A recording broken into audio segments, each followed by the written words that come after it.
বলেন কি? সবাই বলেন আমাদের সৃষ্টিকর্তাকে, তার কাছ থেকে দুনিয়া এলাম, বাস ফিরে যাবো কার কাছে? এইবার বলেন তো, দুনিয়া এসে আল্লাহর সাথে যদি কেউ সম্পর্ক নষ্ট করে, একই অবস্থা কবরে, হাসরে, মিজানে, ফুলচেলাতে ওই ঝাঁটার বাড়ি। শেষ পর্যন্ত বলেন বলেন বলেন আমি বাস ও শেষ। আমি মনে করি, আমি একজন প্রফেসর মানুষ, this is my personal idea note. আমার ব্যক্তিগত মত এবং মন্তব্য হলো, জীবনে আর যদি ওয়াজ নাও শোনেন, খালি এতটুকু হিসাব যদি মনে থাকে যে আল্লাহর সাথে সম্পর্ক ছিন্ন করলে প্রথমে কি, দ্বিতীয় নম্বরে কি, বাস কথা শেষ। তো ভাইজান, পৃথিবীতে এসে আল্লাহর সাথে সুসম্পর্ক করার বুদ্ধিটা কি কাজ করলে আল্লাহর সাথে বান্দার ভালো সম্পর্ক হবে? গভীর মনোযোগ। কি কাজ করলে আল্লাহ পাক কিয়ামতের ময়দানে সরাসরি ঘোষণা দিবেন যে তোমরা সবাই মিলে স্ত্রীদেরকে সাথে নিয়ে আমার জান্নাতে ঢুকে পড়ো? সুবহানাল্লাহ। আসতে বললেন, জোরে জোরে। জি, গ্রামের মাহফিল, হাইথটের কোনো কথা বলবো না, খালি বলতে চাই কি কাজ করলে আল্লাহ পাক ডাইরেক্ট জান্নাতে যাওয়ার অর্ডার দিবেন, সেই কাজটা আমরা খুঁজে বের করব, আর ওই কাজে আমরা সবাই মিলে জড়িত হব। রাজি আছেন তো ইনশাআল্লাহ? সবাই বলেন রাজি আছেন তো ইনশাআল্লাহ? গভীর রাত আমার ভাইরা, গভীর রজনী, আম্মা জান বিছানার মধ্যে হাত দিয়ে দেখেন বিশ্ব নবী বিছানার মধ্যে নাই। উনি কোথায় গেলেন, কোন জায়গায় গেলেন, হঠাৎ করে তিনি বিছানা নাই কেন? আম্মা জান হাত দিয়ে গোটা বিছানা দেখার পরে ভাবলেন, মনে হয় নবীজি গেট থেকে বের হয়ে বাইরে কোথাও চলে গেছেন। এমন চিন্তা করে খাটের থেকে চোখের পানি মুছতে মুছতে তিনি নিচে যখন নামলেন, তিনি দেখতে পেলেন বিশ্ব নবী কেবলা মুখ হয়ে বসে মাটির মধ্যে বসে বসে দুখানা হাত চোখে মুখের মধ্যে লাগাই দিয়া গভীর রজনীতে রাসূল কান্নাকাটি করতেছেন। জোরে কোন সুবহানাল্লাহ। রাসূল কি করতেছেন বলেন তো? শোনেন নাই? বলেন কি করতেছেন? কান্নাকাটি। জগৎ জননী আম্মা জান গিয়া পায়ের উপরে হাত দিয়ে বললেন, স্বামী গো, আল্লাহর কসম করে বলি, আমার বেয়াদবির কারণে যদি আপনি বিছানা ত্যাগ করে চোখের পানি ছেড়ে দিয়ে থাকেন, নিঃসন্দেহে আমার জিন্দেগিটা বরবাদ হয়ে যাবে, জাহান্নামের আগুনের মধ্যে জ্বলে পড়ে আমি আংলা হয়ে যাব। ইয়া রাসূলুল্লাহ, আমার বেয়াদবির জন্য আপনি কান্নাকারি করতেছেন নাকি অন্য কোনো কারণে? রাসূল চোখের থেকে হাত তুলে নিয়া আম্মা জানের মাথার মধ্যে হাত দিয়ে বললেন, তুমি কোনো চিন্তা করো না, don't worry, don't take your mind heavy, নিজেকে ভারাক্রান্ত করো না, তুমি একটুখানি শান্ত হয়ে যাও। আমি কেন কান্দি? কান্নার কারণ আমি তোমাকে খুলে খুলে বলবো। জোরে কোন সুবহানাল্লাহ। ভাইরা, কথাগুলো কি পরিষ্কার বুঝতেছেন? এ পিছনে ভাইরা কথা বলেন, বোঝা যায়? একটি কথা হাতছাড়া করবেন না। আম্মা জান চোখের পানি মুছে স্বাভাবিক অবস্থায় চলে আসলেন, বললেন, ইয়া নবী আল্লাহ, ইয়া রাসূলুল্লাহ, আমার চোখের মধ্যে পানি নাই, এখন আমি স্বাভাবিক। সঙ্গে সঙ্গে রাসূল তাকে ডাক দিয়ে বললেন, তুমি আমার কাছে শুনে নাও, আল্লাহু আনবাতাকুম মিন মিনাল আরদি নাবাতা সুম্মা ইউঈদুকুম ফিহা ওয়া ইউখরিজুকুম ইখরাজা। আল্লাহু আকবার। জোরে জোরে জোরে। এই কথাটা কার?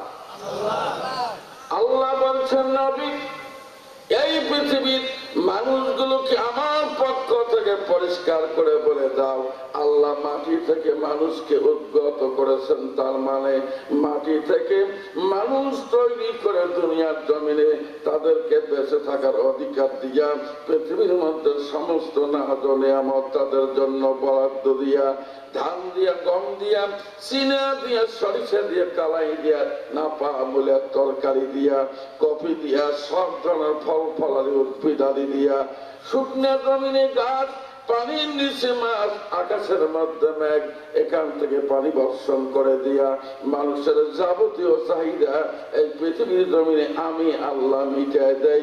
সকলের জোরে জোরে বলেন সুবহানাল্লাহ। ওয়াল্লাযী খালাকা লাকুম মা ফিল আরদি জামিআ। আল্লাহু আকবার।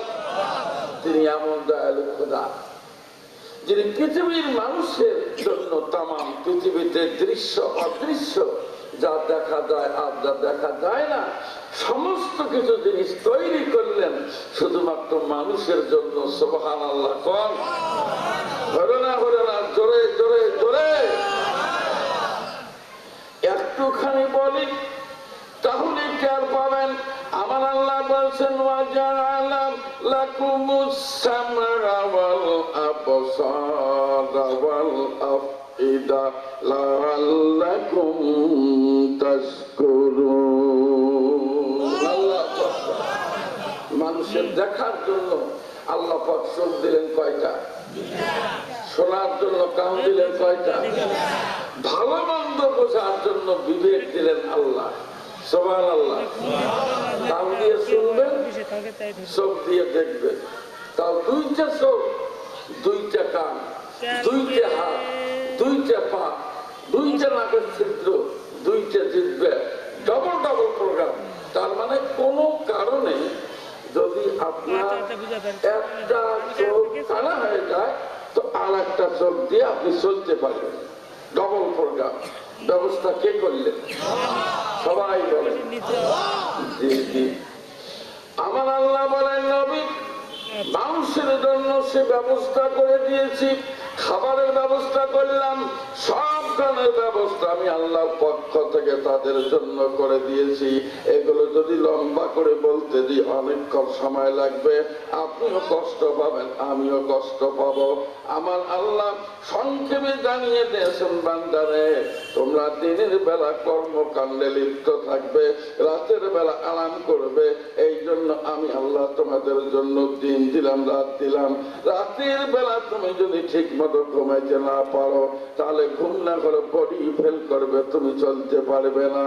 আমার আল্লাহ পবিত্র কোরআনুল কারীমের ভাষায় পরিষ্কার করে দিয়েছেন, বান্দা আমার, ওয়াল্লাযী জাআলা লাকুমুল লাইলা লিবাসাও ওয়ান নাওমা সুবাতাও ওয়া জাআলান নাহারা নুশুরা। বলেন আল্লাহু আকবার। হ্যাঁ, দিনের বেলা কাজ করবেন, রাতের বেলা ঘুমাবেন। রাত দিলেন আল্লাহ মানুষের শান্তির আচ্ছাদন করে, ঘুম দিলেন শান্তির উপকরণ করে। আপনি যত বড় লোক হন, আপনি শিল্পপতি, হাজার কোটি টাকার মালিক, তাই কি ঘুম যদি রাতে না হয়, এ ভাই আপনার জীবন ধ্বংস। ঠিক বললাম? আমি একবার দিনাজপুরে এক বক্তব্য দিছি, দোতলায় শুয়ে ঘুমাইছি। বাড়ির মালিক বহু টাকার মালিক, কোটি কোটি টাকার মালিক, ধনী মানুষ। উনি রাত 2টার সময় আমার ঘুম থেকে তুললেন, তুলে বলে, হুজুর একটু নিচতলায় আসেন। রাত বাজে 2টে, আর উনি আমার নিচতলা নিয়ে আসতেছে। ঘটনাটা কি? কোন কায়দা বেকায়দা আছে নাকি? আচ্ছা ভয়ের কারণ না করতে, উনি আবার হাজি সাহেব মানুষ, তাহলে নিয়ে যাবে উনি তো 3 সেট ঘর, আধা ভাঙ্গা বেড়া, ওই রুমে বহু লোক ঘুমাইছে, ওনার কর্মচারী ঘুমাইছে, কিন্তু পরনের লঙ্গির জায়গায় নাই। কথা বলেন তো, এক একজনের লঙ্গি এক এক কায়দা করে আছে। আমাকে হুজুর জানলা দিয়ে দেখেন, হুজুর দেখি ন্যাংটা হ্যাঁ মানুষ ঘুমাইতেছে। আমি তখনও বুঝিনি, বলে হাজি সাহেব আচ্ছা কি বলেন আপনি, হুজুর ভালো করে দেখেন হুজুর, আচ্ছা ন্যাংটা মাইছেন আমি কি দেখবো কোন, এই কেমন হাজি সাহেব এই দেখছি আমার চলে আসি ন্যাংটা মানুষ দেখায়। বলেন হাজি সাহেব দেখলাম তো, হুজুর কি দুঃখের কথা বলবো হুজুর, আমারই বেতন খায় ওরা ন্যাংটা হ্যাঁ ঘুমায়, আমার 2 চক্ষে কোনো ঘুম নাই হুজুর, কোনো ডাক্তার আমার রোগ ধরতে পারে না, ওরা ঘুমে আর আমি সারা রাত ঘুরে ঘুরে বেড়াই। এ দাদু ভাই, শান্তি কি ওই গরিবের নাই ধনী? বলেন বলেন বলেন। জি জি, আমার আল্লাহ বলেন নবী এই দিনটা তৈরি করলাম, রাত তৈরি করলাম, ঘুম তোমাদের শান্তির উপকরণ করে আমি আল্লাহ দিলাম। শুধুমাত্র তাই নয়, সকাল থেকে শুরু করে পরের দিন সকাল পর্যন্ত 24 ঘন্টা হিসাব নিকাশ মিল করে নেন। স্বাস্থ্য বিজ্ঞানীরা বলেন সকাল যখন 6টা হয়ে যায় আর পরের দিন যখন 6টা বাজে, মোট 24 ঘন্টার মধ্যে মাননীয় প্রধানমন্ত্রী থেকে শুরু করে তার চকিদার, চেয়ারম্যান, মেম্বার, চকিদার, দাবাদার, doctor, master, driver, helper, contractor, এরপরে তাসারু, জুয়ারু, মদারু, মোসারু, যত প্রকার মানুষ আছে, হিন্দু, মুসলমান, বৌদ্ধ, খ্রিস্টান, জাতি, ধর্ম, বর্ণ নির্বিশেষে পৃথিবীতে মানুষ যারা জন্মগ্রহণ করেছে, আমার আল্লাহ প্রতিটা মানুষের জন্য 24 ঘন্টায় 1,60,000 নিঃশ্বাসের বরাদ্দ দিয়ে দেয়। হলো না হলো না জোরে জিজ্ঞাসা করি, 24 ঘন্টায় নিঃশ্বাসের বরাদ্দ কত বললাম? 1,60,000। কত বললাম বলেন তো? 1,60,000 নিঃশ্বাসের বরাদ্দ কে দেয়? সবাই বলেন। এই নিঃশ্বাসের বরাদ্দ, আমার মন্তব্য হলো এই নিঃশ্বাসের বরাদ্দ আল্লাহ পাক নিজে না দিয়ে যদি সরকারের হাতে তুলে দিত, ওই যে ভাই করে আমি যদি বলিনি ভাই, ওই ছোট ভাই করতেছে প্রত্যেক লোকই নিঃশ্বাস না পেয়ে মারা যেত, কারণ বরাদ্দ তারা নিজের কায়দা মতো ব্যবহার করতো, বিরোধী দলকে দিত না, প্যাট বাস করে মারত। কথা বলেন কথা বলেন কথা। আমার ভাইয়েরা, এই দামি সম্পদ পৃথিবীর কোন মানুষের হাতের মধ্যে দেন নাই। এ দায়িত্ব অল রেসপন্সিবিলিটি গ্রহণ করেছেন আমার আল্লাহ। আমার ভাইরা প্রতিটা মানুষ দুনিয়া জমিনে আসে, চলাফেরা করে, খাবার ব্যবস্থা, থাকার ব্যবস্থা, সমস্ত কিছুর ব্যবস্থা করলেন আল্লাহ। আল্লাহ বলছেন নবী প্লিজ রিমেম্বার ইট, এই কথা তুমি মনে রাখো, মানুষের জন্য ঘোষণা দিয়ে দাও, আল্লাহু আমবাতাকুম মিনাল আরদি নাবাতা সুম্মা ইউঈদুকুম ফিহা ওয়া ইউখরিজুকুম ইখরাজা। আল্লাহ বলছেন মানুষ, আল্লাহ তোমাদেরকে তৈরি করেছেন মাটি দিয়ে, উদ্গত করেছেন মাটি থেকে। আমরা কিসের তৈরি বলেন? হলো না, কই বললেন, বলেন না কেন? মাটির তৈরি। কিসের খুঁজে নিলেন? আরো গভীরে যান। হ্যাঁ, স্বামী স্ত্রী যৌন মিলনে মিলিত হয়, শরীর থেকে নির্গত নাপাক পানি, বাবার 1 ফোঁটা, মায়ের 1 ফোঁটা নাপাক পানি দিয়ে ধরে আল্লাহ পাক পিউরিফাই করে সন্তান বানান, মানুষ বানান। ওই মানুষ আপনিও, আমিও, চেয়ারম্যান, মেম্বার, তহিদের, দাফাদার, জো বাইডেন ও 14 গোষ্ঠী, বুশের বাচ্চা বুশ থেকে শুরু করে যা আছে পৃথিবীতে সবাই ওই জিনিস দিয়ে তৈরি। কথা কি ঠিক? কথা কি ঠিক? ভাইরা, আল্লাহ বলছেন নবী এই পৃথিবীর তৈরিকৃত মানুষগুলোকে আমার পক্ষ থেকে পরিষ্কার করে বলে দাও, মানুষকে তৈরি করেছে, উদ্গত করেছে মাটি থেকে। এরপরে বলেছে হায়াতের বাতি আমি আল্লাহ একদিন নির্বাপিত করে দেব, আমি আল্লাহ নিঃশ্বাসের বরাদ্দ যেদিন বন্ধ করে দেব, লোকটা সাটাম দেহটা জমিনের মধ্যে নিথর নিস্তব্ধ হয়ে পড়ে থাকবে। নবী গো, এই মানুষটার লাশটাকে আমি আল্লাহ মাটি দিয়ে তৈরি করার মানুষ, এই লাশটাকে আমি আল্লাহ পুনরায় আবার এই মাটির নিচের গর্তে ঢুকায় নেব। ধরুন সুবহানাল্লাহ। পরিষ্কার হিসাব। আপনি আমি আমাদের পোশাক পরিচ্ছদ, দামি গাড়ি, দামি বাড়ি, টাকা পয়সা, হীরা কাঞ্চন মণি মুক্তা যা আছে সব ফেলে দিয়ে সোজা টান টান হয়ে পড়ে থাকবো। মানুষ তুলে নিয়ে ধুয়ে চকলেট পড়ানি দিয়ে মাটির ভিতর ফেলে দিবে। এ কথাটা কি ঠিক? কথা বলেন, এ কথা ঠিক?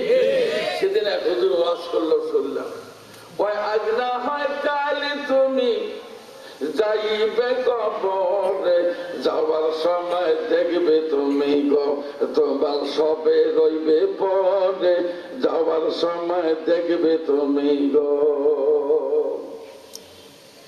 আজ না হয় কাল, টুডে অর টুমরো এভরিবডি শাল টেস্ট অফ ডেথ। প্রতিটি মানুষ মরে যাবে, এটা বিধির অবিনশ্বর সংবিধানের চিরন্তন ধারা। কুল্লু নাফসিন যায়িকাতুল মাউত। অস্বীকার করার কাজ আছে? সবাই বলে নাই নাই।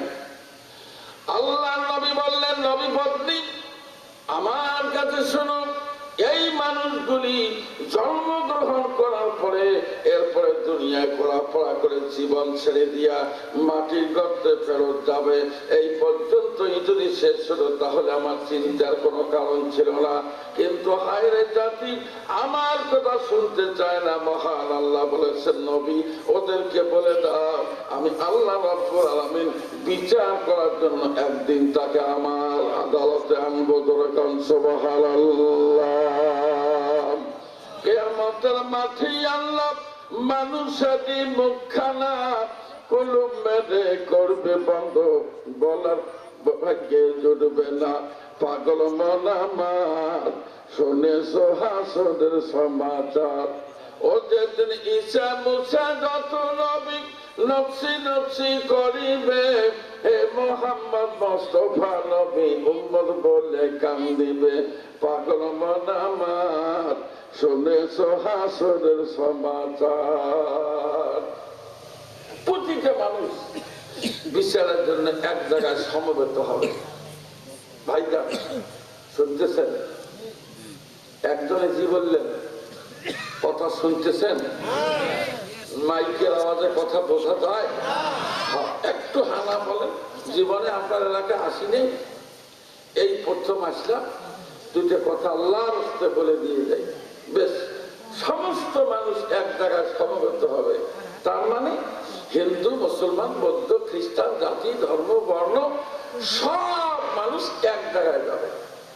সোনার ভাইরা, আমার আল্লাহ কিয়ামতের ময়দানে পরিষ্কার করে একটা ডাক দিবেন, গোলাম রে তৈরি করেছি তোমাদেরকে বানিয়ে তোমাদের জন্য না জনে আমার বরাদ্দ দিয়া সব ধরনের সুখ সম্ভোগের জিনিসপত্র দিয়া তোমরা খাবে, কোনোটা পড়বে, কোনোটা দেখবে, কোনোটা দেখবে না। সমস্ত নিয়ামত তোমাদের জন্য আমি আল্লাহ বরাদ্দ দিয়েছিলাম। কে কতটুকু নিয়ামত ভোগ করার পর আমার শুকরিয়া করেছো, তার আজকে পরীক্ষার দিন, আজকে ফাইনাল পরীক্ষা। সবাই সমবেত হয়েছ।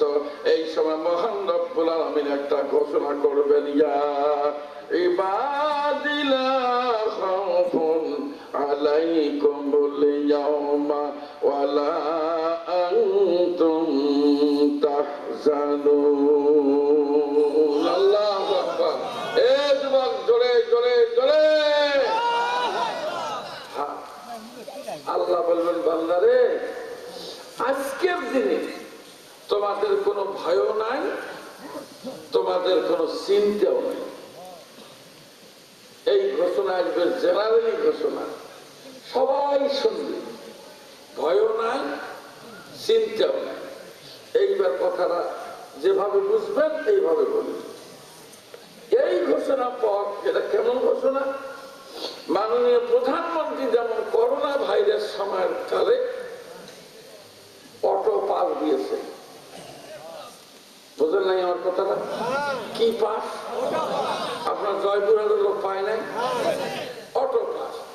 অটো পাসের মধ্যে চোখের পানি ফেললো ভালো ছাত্র, যে করলাম 2টা বছর প্রাইভেট পড়লাম, এত কষ্ট করলাম, আর সরকার আমার পরীক্ষা না নিয়ে অটো পাস দিল। তাহলে খুশি হলো কে? যে ছেলের পেটে স্কার্ফ খাপড়াস্ত মারলেও কুলহু আল্লাহ বেড়ায় না, এই ছেলেরা লঙ্গি আলগা করি নাছে যে আল্লাহর মেহেরবানি আমি পাস। যেটা খারাপ ছাত্র সেটা কি খুশি না বেদা? আর ভালো যেটা, জি জি। এর সোনার ভাইরা দরকে আমার ইটা মেনে ধরেন একটা পথ কে আজ না দিন দাগাবা এই হাতে হাত। আপনি কিয়ামতের ময়দানে যাবেন, যা কিছু করেছেন, আপনি যা কিছু খেয়ে গেছেন, যত কিছু অন্যায় করেছেন, নেকি করেছেন, ভাইরা বাঁচার কোনো গতি নাই। সমস্ত জিনিস সেই দিন পাই পাই করে যখন আপনার সামনে পেশ করা হবে, পরিষ্কার একটা হিসাব আমার কাছে শোনেন। সোনার ভাইরাম, একজন মানুষও সেদিন রেহাই পাবে না। সমস্ত মানুষ তোর মধ্যে এই যারা বেনামাজি লোক, যে সমস্ত মানুষের রোজা রাখে নাই, মদ পান করা লোক, চিটার বাদ পর ভাং খাওয়া লোক, আফিম খাওয়া লোক, এই টাইপের লোক, দুরাচার দুষ্ট প্রকৃতির মানুষ যারা, ওই দিন কিয়ামতের ময়দানে হাজী সাহেবের মাওলানা সাহেবকে টোকা মারবে। হাজী সাহেব কি হলো এখন? আপনি না মক্কা মদিনা গেলেন, কোনো লাভ নাই। ও হাজী সাহেব, ও হুজুর সাহেব, আপনি না বারবার করে মসজিদে গেলেন, তারপরে লাভ নাই। অটো পাস, আপনিও পাস, আমরাও পাস। আল্লাহ বলছেন বান্দা আজকের দিনে ভয় নাই, কোনো চিন্তা নাই। হায়রে হাজী সাহেব, মাওলানা সাহেব চিন্তায় পড়ে গেল, বাপরে বাপ, কল্যাণটা কি? এত কষ্ট করে লক্ষ লক্ষ টাকা খরচ করে সোনার মক্কায় গেলাম, সোনার মদিনায় গেলাম, কত কষ্ট করে হজ করে বাংলার জমিনে ফিরে এলাম। আমি কষ্ট করেছি আল্লাহকে সন্তুষ্ট করার জন্য। আজকে আল্লাহ রাব্বুল আলামিন এমন একটা ঘোষণা দিল, যে ঘোষণায় নেককার গুনাহগারের কোনো তফাৎ থাকলো না। সোনার ভাইরা, আল্লাহর নবী বলেন অল্প সময় পর আর একটা ঘোষণা যখন চলে আসবে, আল্লাহ ঘোষণা করবেন ওয়ামতাজুল ইয়াওমা আইয়ুহাল মুজরিমুন, হে গুনাহগারেরা, তোমরা যারা গুনাহগার, আমার নেককার বান্দাদের কাছে তোমরা থাকো না। নেককার বান্দাদের কাছে থেকে গুনাহগারেরা এক্ষুনি তোমরা সরে যাও। এই জায়গায় থাকার কোনো তোমাদের অধিকার নাই, সুযোগ আমি আল্লাহ দেব না। দরকার সুবহানাল্লাহ। পাঠাইছে এইভাবে তোমায় করতে কি কারবার, ভেবে দেখো চুক্তিপত্রে করছো সিগনেচার, মনে করছো সিগনেচার, তুমি এসে ভাবে সব ভুলেছ, তুমি এসে ভাবে সব ভুলেছ, দেখা রঙের ঝলকানি, কাল যে তুমি থাকবে বেঁচে কে দিয়েছে গ্যারান্টি, কাল যে তুমি থাকবে বেঁচে কে দিয়েছে গ্যারান্টি। জীবন হলো মেড ইন চায়না, জীবন হলো মেড ইন চায়না, সেকেন্ডের নাই ওয়ারেন্টি, কাল যে তুমি থাকবে বেঁচে কে দিয়েছে গ্যারান্টি। ভাইরা কথা বোঝেন? এ দাদু কথা বলেন, কথা কি বোঝেন? বুঝবেন? চলেন আমরা আস্তে আস্তে যাই। আপনি আওয়ামী লীগ করেন, করেন, দেশ থাকলে দল থাকবে। আপনি বিএনপি করেন, করেন, আপনি জাতীয় পার্টি করেন, করেন, আমরা কি করবো? করেন। কিন্তু তাই বলি কবরে যদি জিজ্ঞাসা করে যে বেটা আমি তো নিম্নে মুবতালা হুয়া হো, ঘুমিয়ে পড়েছে বেটা, জলদি বেদার হয়ে যাও, জাগ না হও, মোসের কারিগরি টাউন দিকে খট করে উঠে, বেটা বাইটা বসো, বেটা জলদি বাতা, বল বেটা তেরা রব কোন হ্যাঁ, তোমার রবকে। ওই সময় যদি আপনি বলেন যে আমি আওয়ামী লীগের জেলা ছেড়ে দেন, দাদু ভাই হাল হাতে কিছু থাকার আশা করা যায়? তোমার কথা বলো না, ঝাঁকি মেরে বললেন আমি বিএনপির সবাই চিফ হুইপ ছিলাম, থাকবে চামড়া? আপনি যদি জাতীয় বাড়ির আমি মন্ত্রী ছিলাম, চামড়া থাকবে? জি না, জি না। শেষ বিচারের আদালতে আসবে যে তিনি ডাক, নথিপত্র হিসাব দেখে হইবা হতবাক, মনে রে হইবা হতবাক। তোমার অস্বীকারের নাই রে সুযোগ, তোমার অস্বীকার নাই রে সুযোগ। সাক্ষী দুজন সিকিউরিটি, কাল যে তুমি থাকবে বেঁচে কে দিয়েছে? বলেন, কাল যে তুমি থাকবে বেঁচে কে দিয়েছে? কাল যে তুমি থাকবে বেঁচে কে দিয়েছে? আছে আছে গ্যারান্টি? ওই দিন ঘোষণা আসবে, গোলাম এই বান্দা, সিটিয়ার বাপ্পা, মদখো, কারা কারা আছো, অন্যায়কারী পাপাচারী, গরম নেককার মানুষের কাছে থেকে সরে যাও। এ ভাই, অটো পাস টিকলো? কথা বললেন না যে টিকলো অটো পাস? ওরে বাবা, এটা কেমন হলো? এখন নেককার মানুষের কাছে হুজুর, মহতারাম হুজুর, হুজুর, হুজুর আমি বাঁচান হুজুর। কিন্তু বাজার আল্লাহ নবী বলেন, বিবির এই গভীর রাত্রি আমি বিছানা ত্যাগ করি, কেন কান্নাকারি করতেছি? কান্নার কারণ আমি তোমাকে বলি, ওই দিন মহান আল্লাহ যখন পরিষ্কার ডিক্লার দিবেন, গুনাহগারেরা নেককার মানুষের কাছে থেকে তোমরা সরে যাও। একজন নেককার মানুষের কাছে কোনো গুনাহগার থাকতে পারবে না। ওই সময় গুনাহগারেরা টের পেয়ে তারা নেককার মানুষের পিছন ছাড়তে যাবে না। নবীজি বলেন, আগুনের লাঠি ফেরেশতার হাতের মধ্যে তুলে দিয়ে বলবেন, ফেরেশতা আগুনের লাঠি দিয়া গুনাহগারদের পিঠাতে পিঠাতে এদেরকে ভিন্ন জায়গার মধ্যে তুমি সমবেত করার ব্যবস্থা করে দাও। সকলে জোরে জোরে বলেন সুবহানাল্লাহ।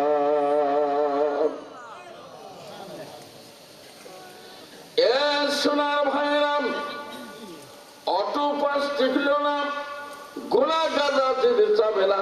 ঠিক এই সময় আগুনের লাঠি দেখার পরে দৌড়ানো শুরু করবে। পরিষ্কার হিসাব ওলামায়ে কেরাম বসা আছেন, পরনের মধ্যে কোনো কাপড় থাকবে না। ল্যাংটা হয়ে মানুষেরা যখন দৌড়ানো শুরু করবে, দৌড়াতে থাকবে, দৌড়াতে থাকবে, দৌড়াতে দৌড়াতে মানুষের মাথার মগজ, প্রচন্ড সূর্যের কিরণ লাগার কারণে মাথার মগজ ভাতের ফ্যানের মতো টকবক করে ফুটবে। এরপরে মানুষের পা দুইটা আগুনের তামাপন্ন মাটিতে মনে হয় একদম অন্ধকার দেখতে থাকবে। পা দুইটা মনে হয় জ্বলে পড়ে আংলা হয়ে যাচ্ছে। জিহ্বার নাভি পর্যন্ত চলে যাবে। শুধুমাত্র মানুষের মুখে একটা শব্দ, পানি পানি পানি পানি বলে চিৎকার করবেন। বিশ্বনবী বলেন, তুমি বলো তো বিবি, ওই দিন কয়জন মানুষের হাতের মধ্যে পানির গ্লাস দেব? কয়জন মানুষের মধ্যে আমি শরবতের পেয়ালা তুলে দেব? কয়জন মানুষকে জাহান্নামের আগুন থেকে আমি বাঁচাবো? এই দুঃখে, এই চিন্তায় ভারাক্রান্তহৃদয় নিয়ে গভীর রাত্রে বসে বসে কান্নাকাটি করতেছি। যেরকম সুবহানাল্লাহ।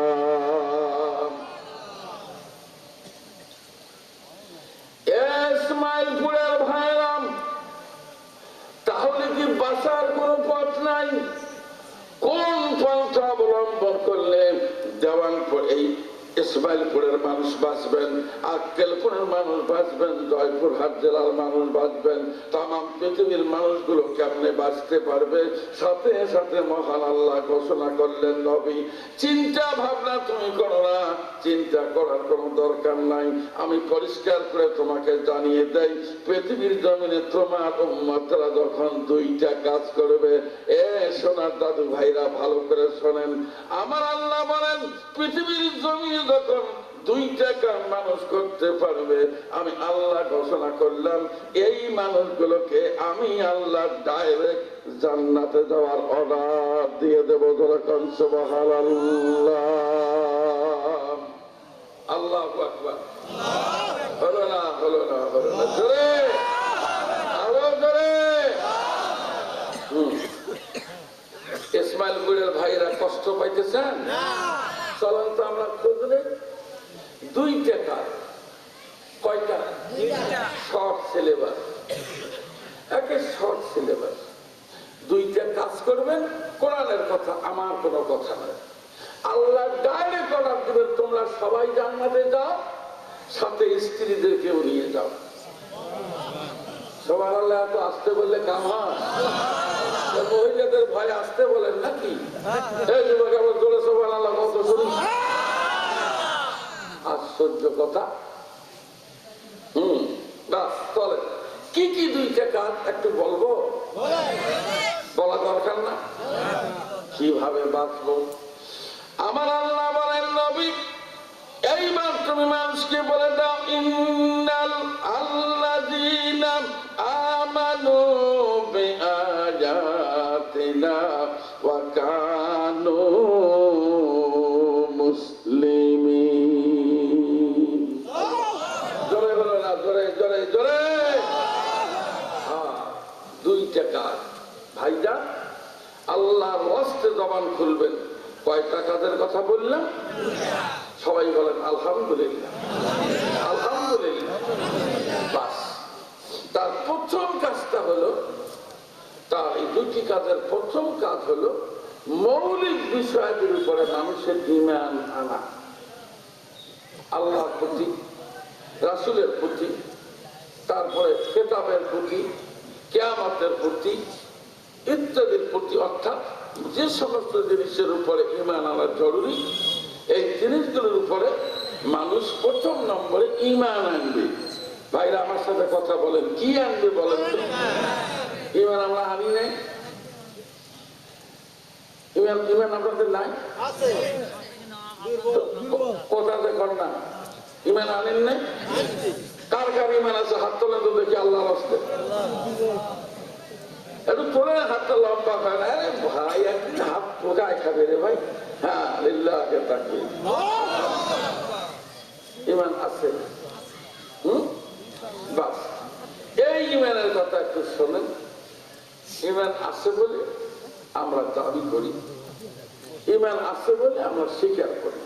কিন্তু ভাইরা, হাদিস এবং পবিত্র কোরআন পরিষ্কার করে গবেষণা করে রিসার্চ করে আমরা বের করেছি, পৃথিবীর জমিনে কোন মানুষ যদি ঈমান আছে বলে দাবি করে, ঈমানদার বলে দাবি করে, তাহলে নিঃসন্দেহে একজন ঈমানদার মানুষের গুণ হবে 116টা। যেরকম সুবহানাল্লাহ।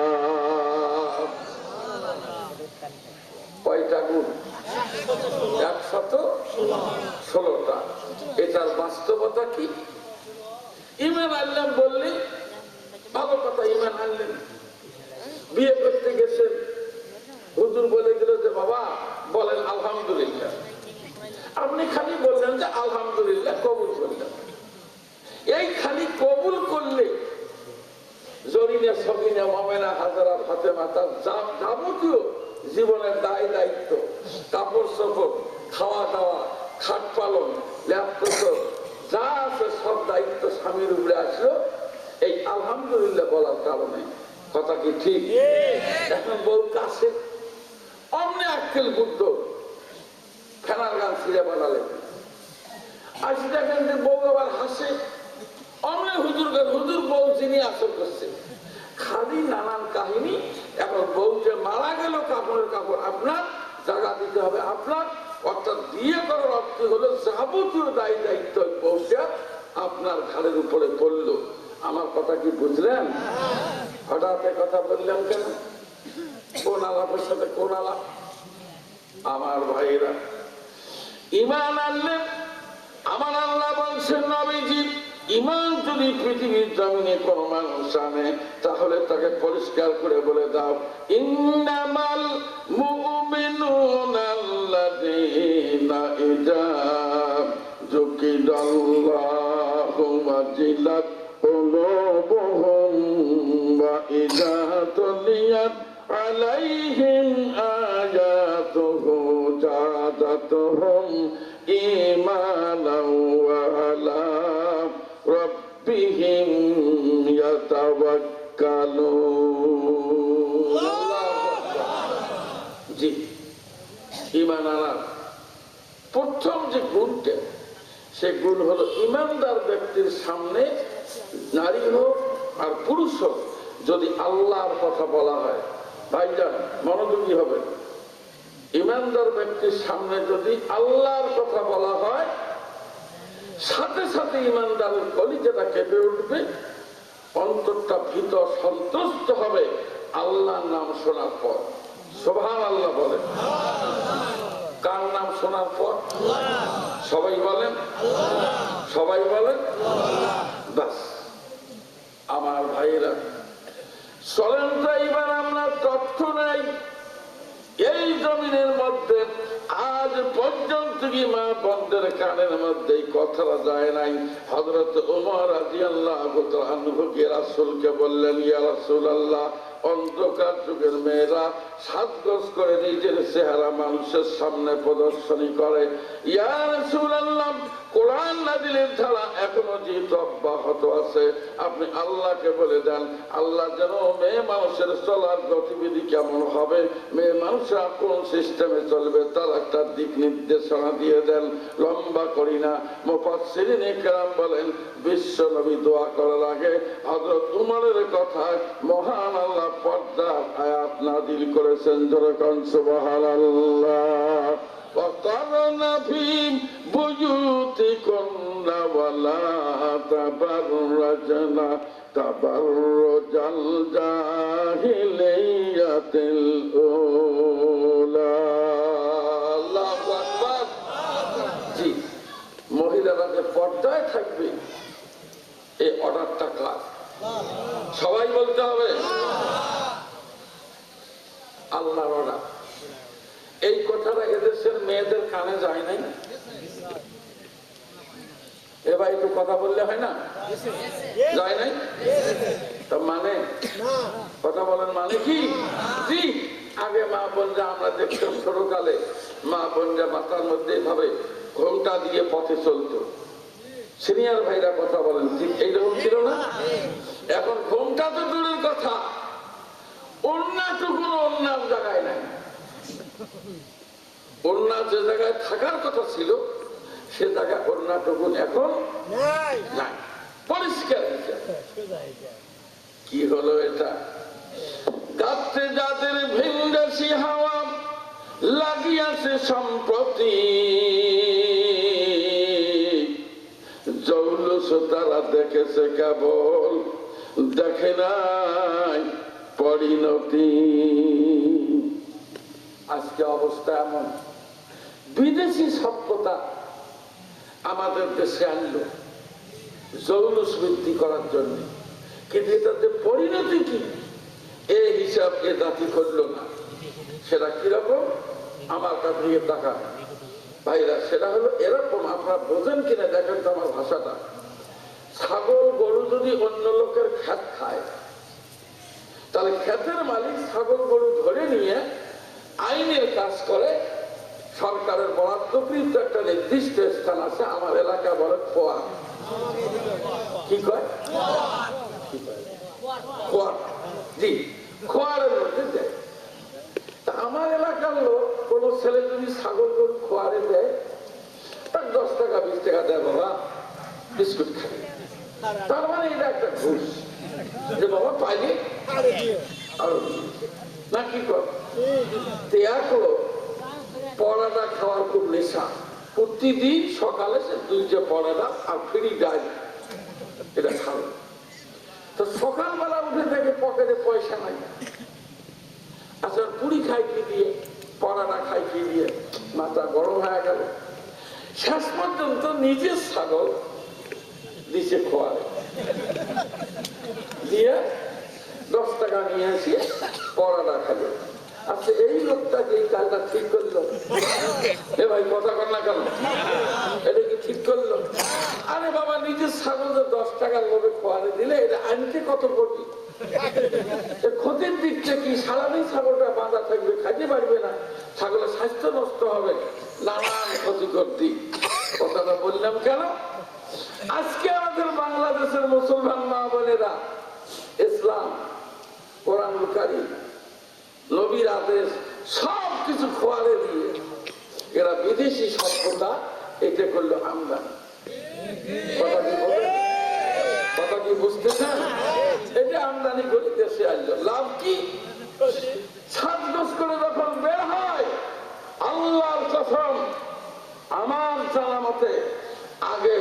পরিমাণ ধর্ষণ হতো তার বহু গুণ বৃদ্ধি হয়েছে। মেয়েরা বেপরদা চলার কারণে ধর্ষণ সংখ্যা বৃদ্ধি পেয়েছে, কোনো সন্দেহ নাই। কথা বলেন, ঠিক বলছেন? এটা কি করলো? এটা তার যে মহিলা বাংলাদেশে আধা ন্যাংটা হয়ে চলে, আপনি বলেন তো এই মহিলার বিচার আপনি কোন জায়গায় দিতে পারবেন? এইরকম কোন কোর্ট কাছারি আদালত আছে? কার কাছে বিচার দেবেন?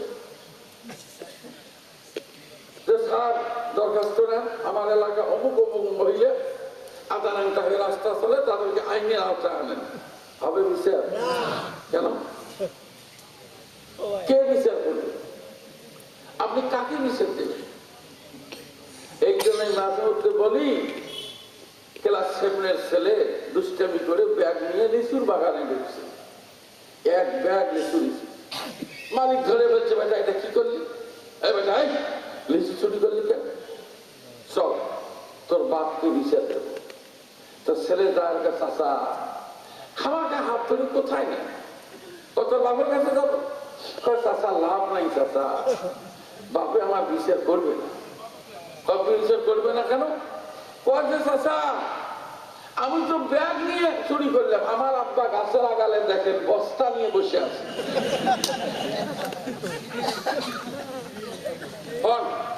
এই বস্তাওয়ালা কি ব্যাগের বিচার করে? কথা বললেন না, করবে না? না।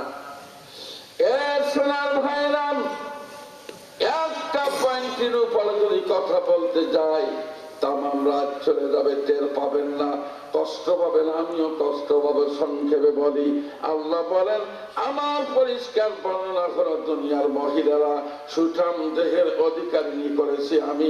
প্যারাগ্রাফ বিউটি হাসিনাতুন জামিলাতুন জেদ্দান, নিদারুণ সৌন্দর্য মণ্ডিত করে চেহারা বানিয়ে দুনিয়ার জমিনে ঘোরাফেরা করার সুযোগ দিলাম। খবরদার সাজগোজ করে নিজের চেহারা মানুষকে দেখাবার জন্য অঙ্গভঙ্গি করে অন্ধকার যুগের মতো মেয়েদের মতো সাজগোজ করে তোমরা পর পুরুষকে দেখায় না। সকলে জোরে জোরে বলেন সুবহানাল্লাহ। এই জুডিশিয়াল ল, ফৌজদারি দণ্ডবিধি, এ আদেশ দিয়েছেন কে? জোরে বললেন না? কে দিয়েছেন? আল্লাহর আদেশ যদি এই মহিলা না মানে, তাহলে কি তার ভিতরে ইমান আছে বলে প্রমাণ হয়? কথা বলেন, কথা বলেন, প্রমাণ হয়? ব্যাপারটা এমন হচ্ছে কেন? এদের কিনে বহু হুজুর ওয়াজ করে শোনাইতেছে, কথা শোনে না কেন? কি কারণ? আমার ভাইরা পরিষ্কার হিসাব শোনেন। আমার আল্লাহর বক্তব্য হলো, মানুষ যখন আল্লাহর কথা শুনবে, ইমানদার মানুষরা যখন মহান রব্বুল আলামিনের কথা শুনতে পাবে, কলিজায় ধরকম্পন হবে, ভূমিকম্পের সৃষ্টি হবে, অন্তরাত্মা শঙ্কিত হবে, ভিতর সন্ত্রস্ত হবে, তার হৃদয় এখানে একদম চুপসে যাবে। আল্লাহর কথা বান্দা শুনলে সাথে সাথে বান্দা দুর্বল হয়ে যাবে। এটি হলো বাস্তবতা, এটি হলো বাস্তব কথা। সকলে জোরে জোরে বলেন সুবহানাল্লাহ।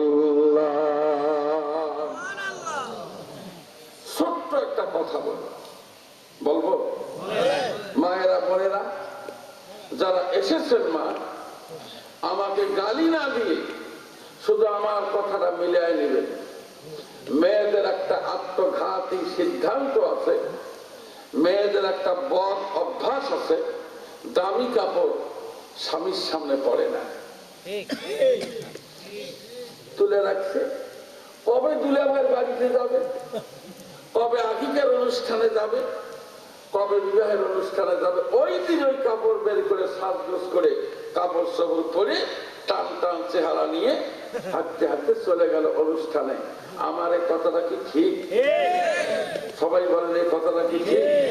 আজকে এই কাজটা ন্যায় করলো না অন্যায় করলো? এটা কি? স্বামী দেখায় না, দেখায় অন্য পুরুষকে। কি কারণ? কারণটা আমি সত্য করে বলি, টের পাবেন। বলবো কি? সবাই বলেন বলবো। সেটা হলো এই, 3 ফকির ভিক্ষা করে। আমার এলাকায় 3 ফকির একসাথে ভিক্ষা করে। তো এক ফকির হাঁটতে পারে না, দাঁড়াইতে পারে না, এরকম আমার দিকে দেখে, এরকম উল্টে দিয়ে যায়। বুঝলেন কিনা আল্লাহ বুঝছেন। আর 2 ফকিরের পাও নাই, ওরা ছেঁচড়া দিয়ে যায় পিছনে। যে লোকটা উল্টে দিয়ে যায় তার হাতে একটা প্লেট, ওই উল্টে দিয়ে প্লেটটা এইভাবে খেলা মারে। বাবা আপনার বেটা বেটির নামে কিছু দিয়া যান গো দান লহ। পিছনে 2 জন কয় আল্লাহ নবীজির নাম। শুনছেন জীবনে? আপনার দাদা দাদির নামে কিছু দিয়া যান গো দান লহ। পিছনে 2 জন কয় আল্লাহ নবীজির নাম। ভিক্ষা করে। আচ্ছা আপনারা বলেন তো, এই 3 ফকির কি গজল বলা উদ্দেশ্য না ভিক্ষা করা? আলহামদুলিল্লাহ বুঝছেন। তাহলে কি বলা উদ্দেশ্য? জি, ভিক্ষা করা উদ্দেশ্য। বেশ, তাহলে বুঝছেন। আর একটা বলি, সাপের খেলা দেখায়, সাপের লেজ ধরে সাপুরিয়ে গান গায়, আসতে বাবা কাউকে ভয় দেখাস না, এগুলো বক্কর চক্কর মারে, অনেক লেকচার দেয়। আপনারা বলেন তো, এই লোকের কি সাপের খেলা দেখা উদ্দেশ্য না তাবিজ বেচা? সবাই বুঝছেন তাহলে? তাহলে যে মহিলা বাড়িতে ভালো কাপড় পরে না, এই মহিলা টান টান করে কাপড় চোপড় পরে বাইরে কেন ঘোরে? নিঃসন্দেহে তার মনের ভিতরে লুকায়িত একটা শয়তানি চিন্তা চেতনা আছে। কথা বলেন, কথা বলেন, কথা বলেন।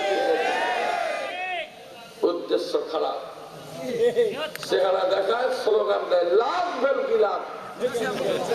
ইসমাইলপুরের যুবকের ঠিক না? এইরকম যদি মা হয়, তা পৃথিবীতে আবার আব্দুল কাদের জেলানির আশা করা যায়? এই বগুড়ার শাহ সুলতান মাহমুদ বলকি মাহি সওয়ার, তার আশা করা যায়? আমার এই দিনাজপুরের সেহেল গাজীর আশা করা যায়? শাহজালাল মুজাহিদ ইয়ামানির আশা করা যায়? জিনা। তার মানে আমার পরিষ্কার দেখলাম, মা যদি ফাতেমা হয়, আল্লাহর কসম তার সন্তান হবে ইমাম হাসান আর হোসাইন। কথা ঠিক? কথা বলেন, কথা বলেন, কথা বলেন। আর মা যদি সিটার হয়, তার ছেলে হবে আন্তর্জাতিক বাটপার। না কি বলে? কোন সাইড অবলম্বন করবে এটা আপনাদের ব্যাপার। সাইড অফ করে দিলে বেটা, সামনে চলেন। সোনার ভাইরা, এইভাবে যদি পয়েন্ট টু পয়েন্ট আমি বলতে চাই, তামাম রাত চলে যাবে। অতএব লম্বা কোনো কথা নয়। আল্লাহ বলেন, নবীজি তুমি ইমানদারদেরকে বলে দাও, এই পৃথিবীর মধ্যে কোনো ব্যক্তি যখন ঈমান আনবে, আল্লাযীনা ইউকিমুনাস সালাতা ওয়া মিম্মা রাযাকনাহুম ইউনফিকুন। আল্লাহু আকবার। জি, ইমানদার মানুষ মানে বুঝতে হবে এরা নামাজ কায়েম করে। কি বুঝতে হবে? কে আসতে বলেন কি জন্য? খুব দুর্বলতা আসলো নাকি? হ্যাঁ, কি কায়েম করে? নামাজ কায়েম করে। ইমানদার মানুষ আযান হলে বসে থাকবে, এটা পাগলামি ছাড়া কিছু না। আপনি সব বোঝেন, দুনিয়ার হিসাব নিকাশ, ব্যবসা বাণিজ্য, রাজনীতি, অর্থনীতি, বন্ধুনীতি, সন্ধিনীতি সব বোঝেন। নামাজের বেলা আপনার কথা বললে আপনার তো গায়ে চুলকানি হবে কেন? হারে বাহিরেতে গিয়া যদি নিঃশ্বাস পবন ভিতরে নাই আসে, তবে তখনই মরণ। ভিতরে আসিয়া যদি বাহির না হয়, পেট ফুলে সেই ওয়াক্তে মরণ নিশ্চয়। মরণ জীবন জনম নিঃশ্বাসে রোগীছে, নিঃশ্বাস গিলে বন্ধ সব জানো মিশে। আপনি জানেন না হায়াত শেষ হয়ে যাবে? তা নামাজ কেন পড়লেন না? প্লিজ নিজের বিবেককে একটা বার জিজ্ঞাসা করেন তো, আজান হলো আপনি নামাজ পড়লেন না, কেন পড়লেন না? কি কারণে পড়লেন না? কার জন্য পড়লেন না? আমার ভাইরা, আমার আল্লাহ বলেন নবী, এই পৃথিবীর মানুষগুলোকে তুমি আমার পক্ষ থেকে পরিষ্কার করে বলে দাও, আমার পক্ষ থেকে পরিষ্কার করে জানাও, পৃথিবীর জমিনে কোনো মানুষ যখন সালাত কায়েম করে, সোনার ভাইরা ভালো করে বোঝেন, কোরআনুল কারীমের ভিতরে মহান আল্লাহ বলেছেন, বান্দা আমার, ইন্নামা ওয়ালিয়ুকুমুল্লাহু ওয়া রাসূলুহু ওয়াল্লাযীনা আমানুল্লাযীনা ইউকিমুনাস সালাত। আল্লাহু আকবার। জোরে হলো না, জোরে হলো না, জোরে। এটা কি কথা? কথাটা হলো এই, পৃথিবীর জমিনে কোনো মানুষ যদি সালাত কায়েম করে, আল্লাহর বক্তব্য হলো যারা সালাত কায়েম করে তার বন্ধু হবেন আল্লাহ, তার বন্ধু হবেন নবী, তার বন্ধু হবে তামাম পৃথিবীর সমস্ত মুমিনেরা। সুবহানাল্লাহ।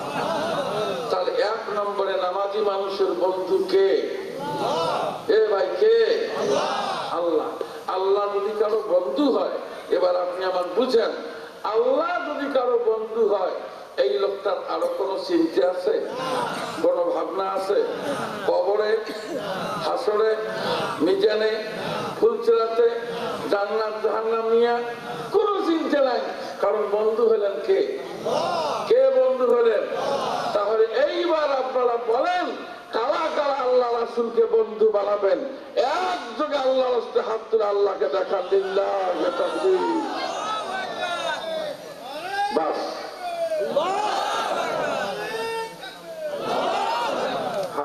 হাত নামা। আমার ভাইরা, আল্লাহ যদি কারো বন্ধু হন, এই শোনার চান ভাইরা, সংক্ষেপে একটা কথা আমি আপনাদেরকে শোনায় দিয়ে যাই। আল্লাহ কখন মানুষের বন্ধু হয় তার একটা বাস্তব কথা শোনাই। সোনার মক্কা, সোনার মদিনে যারা গেছেন, হুজ্জাজে বাইতুল্লাহ মিন জয়িবুর রহমান, হাজি বেশি যারা মক্কা মদিনে গেছেন তারা জানেন, সোনার মদিনের মধ্যে একটা মসজিদ, নামাজ হয়ে গেল, আসরের নামাজ পড়ে রাসূল বললেন, সাহাবা কেরামরে আমি পরিষ্কার করে ঘোষণা করলাম, অনতি বিলম্বে এই মদিনার জমিনে একটা যুদ্ধ হবে, এই যুদ্ধের জন্য তোমরা সৈন্য জোগাড় করো, কিন্তু মনে রাখবে এই যুদ্ধের মধ্যে আমি কোনো মহিলা সৈনিক নেব না, এই যুদ্ধের মধ্যে 15 বছর বয়সের কম হলে তাকে তোমরা সৈনিকে নিয়োগ দিও না, তাড়াতাড়ি করে দেখো কে কি সাহায্য করে, এরপরে কারা কারা যুদ্ধে যাবে, আস্তে আস্তে সেই লোকগুলোকে রিক্রুট করো, অনতি বিলম্বে আমরা যুদ্ধে যাব, এই যুদ্ধের মধ্যে সেনাপতির দায়িত্ব পালন করব আমি আল্লাহ। নবী যখন সুবহানাল্লাহ, এই খবর শুনে ভাইরা কোন অসুবিধা হইতেছে? তুই একটা করে পালাইতেছে, তো ওই জন্য ভাবলেন যে শেষ পর্যন্ত মাইক আলাম আমি থাকি নাকি বলবো, একটা তাকবীর, আল্লাহর নাম নিয়ে, লিল্লাহি তাকবীর। ভাইরা সংক্ষেপে বলি, ছোট্ট একটা বাচ্চা, 6 বছর বয়স, আমার ভাইরা, এই বাচ্চার নাম কানতে কানতে হয়রান, একদিন যায় 2 দিন যায়, কানতে কানতে মেয়েটা হয়রান, ছোট্ট ছেলেটি 6 বছরের বালক, মাকে বলেছেন, মা কেন কান্নাকারি করো, আব্বার কথা তোমার মনে হলো কিনা? মা বলছেন, আরে বেটা, তোমার আব্বা যুদ্ধের ময়দানে গিয়ে শহীদ হয়েছে, তার জন্য কান্দি না। বলে তাহলে তুমি কান্দো কেন? বলে আমি কান্দতেছি তার পিছনে শুধুমাত্র একটা কারণ বাবা, সেটা হলো যুদ্ধের মধ্যে মহিলা মানুষ রাসূল গ্রহণ করবেন না, 15 বছর বয়সের কোন মানুষ যদি হয় তাকেও রাসূল নেবেন না, টাকা পয়সা থাকলে তিনি নেবেন। আমরা তো গরিব মানুষ, আমাদের কাছে কোনো টাকা পয়সা নাই, এরপরে একটা ছেলেকে যে যুদ্ধের ময়দানে পাঠাবো সেই বয়সের কোনো ছেলে নাই, এরপর নিচে যাব তার আমার তো মেয়ে মানুষকে রাসূল অ্যালাউ করবে না। 3 কারণে চোখের মধ্যে পানি আসে, যুদ্ধের মধ্যে আমি যেতে পারতেছি না। আমার ভাইরা ছোট্ট ছেলে নিয়ে মাকে ডাক দিয়ে বললেন, মা চিন্তার কোনো কারণ নাই, তবে আমাকে নিয়ে আল্লাহর নবীর দরবারে যাও, রাসূলের হাতে ধরে পারি, পায়ে ধরে পারি, যুদ্ধে যাওয়ার ব্যবস্থা আমি করব, আমি শহীদ হয়ে তোমাকে শহীদের মা বানাবো। সকলে জোরে জোরে বলেন সুবহানাল্লাহ। আমি শহীদ হব, তোমাকে শহীদের মা বানাবো। মা ছেলেকে নিয়ে মদিনায় চলে গেলেন, গিয়ে লাইনে দাঁড়াইছেন। ঠিক এই সময় একজন সাহাবী এসে বললেন, এই মহিলা, তুমি এখানে দাঁড়াইছো কেন? তুমি জানো না যে রাসূল কোন মহিলা নিবেন না? তুমি কি জন্য দাঁড়াইছো? মেজাজ গরম। মহিলা বলছে, এ ভাই, তুমিও রাসূলের সাহাবী, আমি একজন মহিলা সাহাবী। আমি কে তাকে তুমি জানো? আমি একজন শহীদ মানুষের স্ত্রী, আর তুমি আমার ধমক দাও? খবরদার, ধমক দিও না। অতএব তুমি রাসূলকে বলো, রাসূল এসে আমাকে বলো। নবী চলে আসে। আল্লাহর নবী বললেন, মহিলা, নিশ্চয় তুমি জানো মেয়ে মানুষকে আমি যুদ্ধের মধ্যে নিয়ে যাব না। কইয়া রাসূলুল্লাহ, জানি। আর এই ছোট্ট বালক, 6 বছরের বালককে তো আমি নেব না, এই জন্যে আমি তো এই বালকটার কোনো প্রয়োজন নাই। কয়েছে নবী গো, আমি তো আসতে চাই নাই, কিন্তু ছোট্ট বালকটা বলেছেন, ছোট্ট বালকটা বলেছেন, মা আল্লাহ নবীর কাছে না, রাসূলকে বলে আমি একটা যুদ্ধে যাওয়ার ব্যবস্থা করব। লম্বা করে কোনো কথা নয়, সংক্ষেপে বলি, ছোট্ট সন্তানটি রাসূলকে বললেন, ইয়া রাসূলুল্লাহ, 1 নম্বর কথা হলো, চুলের মধ্যে আগুন ধরাবার জন্য মানুষ পাতলা খড়ি দিয়ে দেয়। রাসূল গো, যুদ্ধের ময়দানে আগুন ধরার কি কোনো দরকার নাই? বলে, আছে। যদি থাকে তাহলে আমার মতো ছোট্ট সাহাবীকে আপনি রিক্রুটার নিয়োগ করেন, আমি যুদ্ধের ময়দানে যাব, যুদ্ধের ময়দানে গিয়ে আমি শহীদ হব। রক্ত যখন ফিনকিয়ে দিয়ে দৌড়াবে, ঠিক এই সময় বড় বড় সাহাবীরা যাবে, মোটা মোটা খড়ি যুদ্ধের ময়দানে দিবেন। ইয়া রাসূলুল্লাহ, যুদ্ধের ময়দানে আগুন ধরাবার দায়িত্ব আমি গ্রহণ করব। রাসূল চুপ হয়ে গেলেন। হযরত জিবরিল আলাইহিস সালাম ছুটে আসলেন। আসার পরে বললেন, নবী গো, আপনি এই ছোট্ট ছেলেটির নাম লিস্টের মধ্যে নেন নাই, এই মহিলার নামটা আপনি নেন নাই, না নিয়ে এই লিস্ট তৈরি করেছেন। কিন্তু এই যুদ্ধে যাওয়ার লিস্ট মহান আল্লাহ তৈরি করেছেন, সেটা আরশের মধ্যে। ওই আরশের লিস্টটা দেখেন, এই লিস্টের মধ্যে মহিলার নাম আছে, ছোট্ট সন্তানটার নাম আছে পিছনে। কারণ এই মহিলা এবং এই সন্তানটার একমাত্র বন্ধু হলেন মহান আল্লাহ। এরা 2 জন নামাজি মানুষ, 2 জনকে আল্লাহ বন্ধু বান্ধব রূপে গ্রহণ করেছেন। অতএব নবী পরিষ্কার হিসাব, এদেরকে সঙ্গে করে নিয়ে যুদ্ধের ময়দানে যাবেন। যেরকম সুবহানাল্লাহ। আর কষ্ট দেব না। নামাজের কথা বললেই কেমন যেন মানুষের গায়ে আগুন ধরে যায়। অবাক কাণ্ড। কি করবেন আপনার জীবনে? কত কি করতে চান? কত বড় লোক হতে চান? কয়তলা বিল্ডিং তুলতে চান? একদিন যে আপনার নিচতলায় জমা হতে হবে, এই হুঁশ কি আপনার আছে? এই হুঁশ থাকার দরকার আছে না? না তো তাহলে নামাজের কথা বললে এত মানুষ কষ্ট পায় কেন? সোনার ভাইয়েরা, মান গাদা ইলাল মসজিদে আওরাহা আ'আদাল্লাহু নুজুলাহু মিনাল জান্নাতি কুল্লামা গাদা আওরাহা মুত্তাফাকুন আলাইহি। রাসূল বলেন, সকাল থেকে সন্ধ্যা পর্যন্ত মানুষ যতবার মসজিদের মধ্যে গিয়ে সালাত কায়েম করে, বিশ্ব নবী বলেন, ততবার মহান আল্লাহ ওর জন্য জান্নাতের ভিতরে খাদ্য রান্না করে প্যাকেট করে রেখে যান। একদিন জান্নাতে নিয়ে তাকে এই প্যাকেট দিয়া মেহমানদারি করবেন মহান মনিব। যেরকম সুবহানাল্লাহ বলেন, আল্লাহু আকবার। এ ভাইরা, জান্নাতে আল্লাহ রান্না করা প্যাকেট কালা কালা খাচ্ছেন, হাত তুলে লিল্লাহি তাকবীর। জি, হাত নামা। আল্লাহ নবী বলেন, মান খারাজা মিন বাইতিহি মুতাতাহিরান ইলা সালাতিল মাকতুবাতিন ফাআজরুহু কাআজরিল হাজ্জিল মুহরিম। আল্লাহ নবী বলেন, পৃথিবীর জমিনে কোন মানুষ বাড়িতে যদি ওযু করে, এ নামাজি ভাইরা ভালো করে হাদিসটা শুনে যান। রাসূল বলেন কোন মানুষ যদি বাড়িতে ওযুখানা কমপ্লিট করে নেয়, বাড়িতে ওযু করার পরে এই মানুষটা যদি মসজিদে যায় নামাজ পড়ে, নামাজ পড়ে গোলাম যখন বাড়ির দিকে রওনা করে, বিশ্বনবী বলেন লোকটা বাড়িতে পৌঁছার আগে ইহরাম বাঁধা হাজী যেমন একটা হজের সওয়াব পায়, এই লোকটা বাড়িতে পৌঁছার আগে মহান আল্লাহ তাকে একটা হজের সওয়াব দিয়ে দেয়। যেরকম সুবহানাল্লাহ। এক ওয়াক্ত নামাজ মসজিদে পড়বেন, একটা হজের সওয়াব, সহিহ হাদিস। 5 ওয়াক্ত পড়বেন, 5টা হজের সওয়াব, সহিহ হাদিস। আলহামদুলিল্লাহ বলেন। এবার সিদ্ধান্ত নেন 5টা হজ সওয়াব প্রতিদিন কামাই করার জন্য কারা কারা তৈয়ার? আল্লাহর রাস্তায় হাত তোলে, লিল্লাহি তাকবীর, লিল্লাহি তাকবীর। হাত নামান।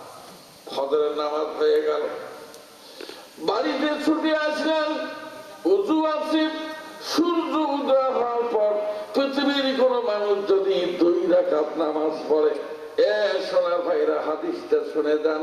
রাসূল বলেন সূর্য উদয় হওয়ার পরে কোন ব্যক্তি যদি 2 রাকাত নামাজ পড়ে, রাসূল বলেছেন তাৎক্ষণিকভাবে আল্লাহ একটা উমরা হজের সওয়াব তার আমলনামায় লিপিবদ্ধ করে দেয়। আল্লাহু আকবার, জোরে বলেন আল্লাহু আকবার। এই ভাইরা প্রতিদিন সকালবেলা 2 রাকাত নামাজ পড়লে একটা উমরা হজের সওয়াব পাওয়া যায়। আপনি কি বলতে চান আমি বানায় বলতেছি? আপনি করলেন কি? আপনি চেয়ারম্যান, আপনি উপজেলার চেয়ারম্যান, এমপি, মন্ত্রী, তা কি হয়েছে তাতে? নামাজ পড়া লাগবে না? হযরত ওমরের মতো মানুষ নেতা ছিলেন না, নামাজ পড়েন নাই? হযরত আলী, আবু বকর নামাজ পড়ে নাই? তা আপনি কি করলেন কি জীবনে? কি করলেন কত? সর্বনাশ। ঈমান যদি আপনার ভিতরে থাকে, আপনি সালাত কায়েম করতে বাধ্য। এইভাবে এক সময় আপনি মুসলমানে পরিণত হবেন। মুসলমানের ব্যাখ্যাটা একটু ভিন্ন ধরনের। আজকের সংক্ষেপে এতটুকু বললাম, ঈমান যদি থাকে, স্ত্রী পর্দার ভিতরে থাকতে বাধ্য, আপনার মা বোন বেটি ভাতিজি সবাই পর্দায় থাকতে বাধ্য। ঈমান যদি থাকে আপনি নামাজ পড়তে বাধ্য। ঈমান যদি থাকে তাহলে আপনি হালাল খেতে বাধ্য। ঈমান যদি থাকে গুনাহ পরিহার করতে আপনি বাধ্য। অল টুগেদার ঈমানের গুণ যদি আপনার ভিতরে থাকে, আপনি সাধারণ মানুষ নন, আপনি হলেন একজন জেন্টলম্যান, আপনি হলেন চরম পর্যায়ের একজন ভদ্র মানুষ। যেরকম সুবহানাল্লাহ। সংক্ষেপ কথা, ঈমান আনবেন, মুসলমানের পরিচয় দিবেন, আল্লাহ পাক আপনাকে জান্নাতে পৌঁছায় দিবেন। ইসমাইলপুরের ভাইরা, বক্তৃতার পরিধি লম্বা করলে আপনারা দোয়াও করবেন না, চলে যাবেন যে পরিবেশ আমি দেখলাম। অতএব সংক্ষেপ কথা যে এই মসজিদের জন্য আজকের মাহফিল, আমি একটু অনুরোধ করব, যদি আপনি মসজিদের সাহায্য দেন দিবেন, আর যদি না দেন অন্তত দোয়া করে চলে যাবেন। কর্তৃপক্ষ খুব জোরাজোরি পিড়ি আপনাদের সাথে করবেন না। তা আমি প্রথমে জানতে চাই, এই মসজিদে নামাজ পড়েন এই অঞ্চলের লোক কারা কারা মাহফিলে আছেন? একখান হাত দেখান তো। জি, এই মসজিদের মুসল্লি এবং মসজিদের চতুর্পাশে বাড়ি কার কার হাত তোলেন? দেখছেন? এই ব্যারাম,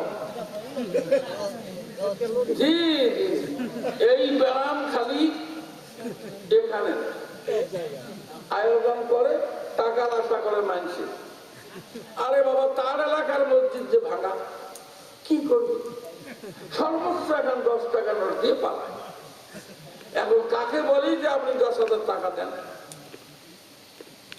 এলাকার লোক আয়োজন করলো, ওরা যায় ওদের কাজ করতেছে, একজনও নাই। এটা কি করা যায় কত দেখি। তারপর বলি ভাইজান, মসজিদ তো মসজিদ আসেন, তোমার ভাই এই মসজিদে সাধ্য মতো একটু সাহায্য দিতে পারবেন, নগদ অথবা বাকি দিয়ে 1 মণ ধানই দেন, না 1000 টাকা দেন, এমন কোন ব্যক্তি জি মাশাআল্লাহ দেখেন তো ভাই কে আছে লেখাইয়ে ভাই লেখাইয়া কেউ আছে তাতে দিয়া গোলাগারদের পিঠাতে পিঠাতে এদেরকে ভিন্ন জায়গার মধ্যে তুমি সমবেত করার ব্যবস্থা করে দাও সকলে জোরে জোরে বলেন সুবহানাল্লাহ।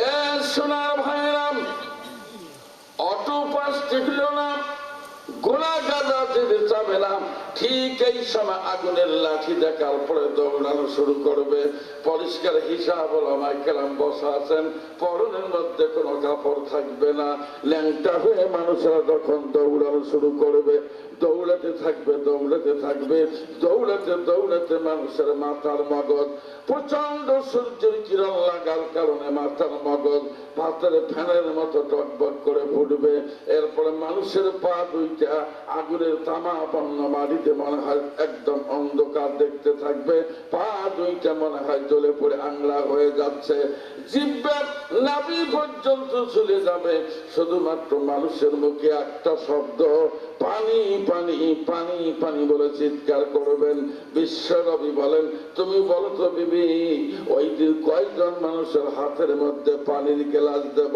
কয়জন মানুষের মধ্যে আমি শরবতের পেয়ালা তুলে দেব কয়জন মানুষকে জাহান্নামের আগুন থেকে আমি বাঁচাবো এই দুঃখে এই চিন্তায় ভারাক্রান্তরে নিয়ে গভীর রাত্রে বসে বসে কান্নাকাটি করতেছি যেরকম সুবহানাল্লাহ।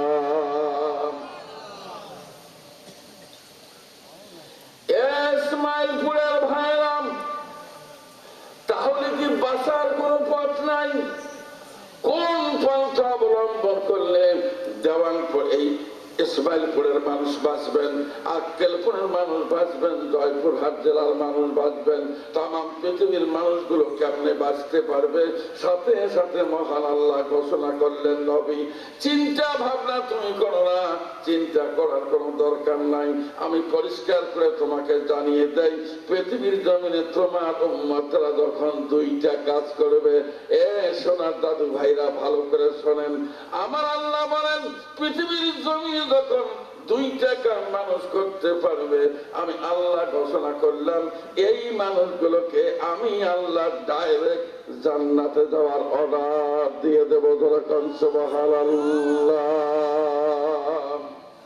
আল্লাহু আকবার হলো না হলো না হলো না জোরে আরো জোরে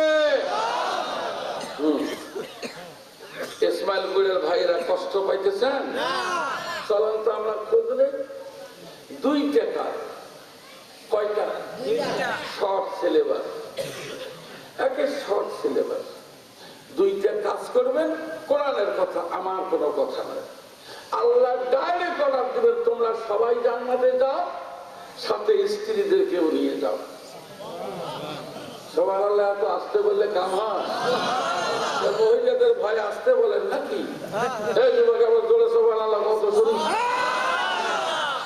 আশ্চর্য কথা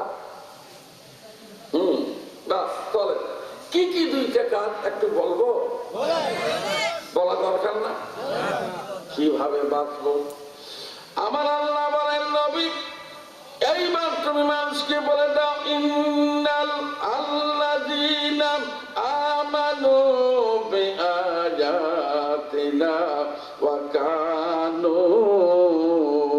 মুসলিমিন জোরে বলো না জোরে জোরে জোরে দুইটা কাজ ভাইজান আল্লাহর ওয়াস্তে জবান খুলবেন কয়টা কাজের কথা বললাম সবাই বলেন আলহামদুলিল্লাহ আলহামদুলিল্লাহ বাস তার প্রথম কাজটা হলো তার এই দুটি কাজের প্রথম কাজ হলো মৌলিক বিষয়টির উপরে মানুষের ঈমান আনা আল্লাহর প্রতি রাসূলের প্রতি তারপরে কিতাবের প্রতি কিয়ামতের প্রতি ইত্যাদির প্রতি অর্থাৎ যে সমস্ত জিনিসের উপরে ঈমান আনা জরুরি এই জিনিসগুলোর উপরে মানুষ প্রথম নম্বরে ঈমান আনবে ভাইরা আমার সাথে কথা বলেন কি আনবে বলেন ঈমান আমরা আনি নাই ঈমান আপনাদের নাই কোথাতে কর না ইমান আনেন নাই? কার কার ইমান আছে হাত তোলেন তো দেখি আল্লাহ রাস্তে। একটু তোলে হাতটা লম্বা খায় না। আরে ভাই একটা হাত পোকায় খাবে রে ভাই। হ্যাঁ লিল্লাহকে তাকবীর। ইমান আছে। বাস এই ইমানের কথা একটু শোনেন।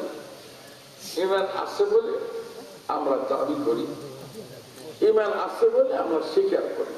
কিন্তু ভাইরা হাদিস এবং পবিত্র কোরআন পরিষ্কার করে গবেষণা করে রিসার্চ করে আমরা বের করেছি, পৃথিবীর জমিনে কোন মানুষদের ইমান আছে বলে দাবি করে, ইমানদার বলে দাবি করে, তাহলে নিঃসন্দেহে একজন ইমানদার মানুষের গুণ হবে 116টা। যেরকম সুবহানাল্লাহ। কয়টা গুণ? 116টা। এটার বাস্তবতা কি? ইমান আনলাম বললে ভালো কথা, ইমান আনলেন। বিয়ে করতে গেছেন, হুজুর বলে দিল যে বাবা বলেন আলহামদুলিল্লাহ। আপনি খালি বললেন যে আলহামদুলিল্লাহ, কবুল করলেন। এই খালি কবুল করলে জরিনা সবিনা মামেনা হাজারা ফাতেমা তার যাবতীয় জীবনের দায় দায়িত্ব, কাপড় চোপড়, খাওয়া দাওয়া, খাট পালন, ল্যাপটপ যা আছে সব দায়িত্ব স্বামীর উপরে আসলো এই আলহামদুলিল্লাহ বলার কারণে। কথা কি ঠিক? এখন বউ কাছে অমনে আক্কেল বুদ্ধ ফেনার গান ছিঁড়ে বানালেন। আজ দেখেন যে বউ আবার হাসে অমনে হুজুর গান, হুজুর বউ যিনি আসর করছে খালি নানান কাহিনী। এখন বউ যে মারা গেল কাপড়ের কাপড় আপনার, জায়গা দিতে হবে আপনার, অর্থাৎ বিয়ে করার অর্থ হলো যাবতীয় দায়ী দায়িত্ব বউটা আপনার ঘাড়ের উপরে পড়লো। আমার কথা কি বুঝলেন? হঠাৎ কথা বললাম কেন? কোন আলাপের সাথে কোন আলাপ? আমার ভাইরা ইমান আনলেন। আমার আল্লাহ বলছেন নবীজি ইমান যদি পৃথিবীর জমিনে কোন মানুষ আনে তাহলে তাকে পরিষ্কার করে বলে দাও ইন্নামাল মুমিনুনা আল্লাযীনা ইযা যুকিরাল্লাহু ওয়াজিলাত কুলুবুহুম ওয়া ইযা তুলিয়াত আলাইহিম আয়াতুহু যাদাতুহুম ঈমানাও ওয়া আলা রাব্বিহিম ইয়াতাওয়াক্কালুন। জি, ঈমান আনার প্রথম যে গুণটা, সে গুণ হলো ঈমানদার ব্যক্তির সামনে নারী হোক আর পুরুষ হোক যদি আল্লাহর কথা বলা হয়, ভাইজান মনোযোগী হবে, ঈমানদার ব্যক্তির সামনে যদি আল্লাহর কথা বলা হয় সাথে সাথে ঈমানদারের কলিজাটা কেঁপে উঠবে, অন্তরটা ভীত সন্তুষ্ট হবে আল্লাহর নাম শোনার পর। সুবহানাল্লাহ বলেন। কার নাম শোনার পর? সবাই বলেন, সবাই বলেন। বাস আমার ভাইরা চলেন তো এবার আমরা তথ্য নেই। এই জমিনের মধ্যে আজ পর্যন্ত কি মা বন্ধের কানের মধ্যে কথাটা যায় নাই। হযরত ওমর রাদিয়াল্লাহু তাআলা আনহুকে রাসূলকে বললেন, ইয়া রাসূলুল্লাহ, অন্ধকার যুগের মেয়েরা সাজগোজ করে নিজের চেহারা মানুষের সামনে প্রদর্শনী করে। ইয়া রাসূলুল্লাহ, কোরআন নাযিলের ধারা এখনো যেহেতু অব্যাহত আছে, আপনি আল্লাহকে বলে দেন আল্লাহ যেন মেয়ে মানুষের চলার গতিবিধি কেমন হবে, মেয়ে মানুষরা কোন সিস্টেমে চলবে তার একটা দিক নির্দেশনা দিয়ে দেন। লম্বা করি না, মুফাসসিরিনে কেরাম বলেন বিশ্ব নবী দোয়া করার আগে হযরত উমরের কথায় মহান আল্লাহ পর্দার আয়াত নাযিল করেছেন। যেরকম সুবহানাল্লাহ। وقرن في بيوتكن ولا تبرجن تبرج الجاهلية الأولى। আল্লাহু আকবার। জি, মহিলারা যে পর্দায় থাকবে এই অর্ডারটা ক্লাস সবাই বলতে হবে আল্লাহর অর্ডার। এই কথাটা এদেশের মেয়েদের কানে যায় নাই? এবার একটু কথা বললে হয় না? যায় নাই? তো মানে কথা বলেন মানে কি? জি, আগে মা বোনরা আমরা দেখতাম ছোটকালে, মা বোনরা মাথার মধ্যে এভাবে ঘোমটা দিয়ে পথে চলতো। সিনিয়র ভাইরা কথা বলেন, ঠিক এইরকম ছিল না? এখন ঘোমটা তো দূরের কথা, অন্যটুকুন অন্যার জায়গায় নাই। অন্য যে জায়গায় থাকার কথা ছিল সে জায়গায় অন্যটুকুন এখন নাই, পরিষ্কার। কি হলো এটা? গাছে যাদের ভিনদেশি হাওয়া লাগিয়াছে সম্প্রতি, জৌলুস তারা দেখেছে কেবল, দেখে নাই পরিণতি। আজকে অবস্থা এমন, বিদেশি সভ্যতা আমাদের দেশে আনলো জৌলুস বৃদ্ধি করার জন্য, কিন্তু এটাতে পরিণতি কি এই হিসাব এ জাতি করলো না। সেটা কিরকম আমার কাছে টাকা ভাইরা, সেটা হলো এরকম, আপনারা বোঝেন কিনা দেখেন তো আমার ভাষাটা। ছাগল গরু যদি অন্য লোকের ক্ষেত খায়, তাহলে ক্ষেতের মালিক ছাগল গরু ধরে নিয়ে আইনের কাজ করে, সরকারের বরাদ্দকৃত একটা নির্দিষ্ট স্থান আছে, আমার এলাকা বলে খোয়া, কি কয় খোয়ার, জি খোয়ারের মধ্যে দেয়। তা আমার এলাকার লোক কোন ছেলে যদি ছাগল গরু খোয়ারে দেয়, তার 10 টাকা 20 টাকা দেয়, বাবা বিস্কুট খাই। তার মানে এটা একটা ঘুষ, যে বাবা পাইলে আরো না কি কর।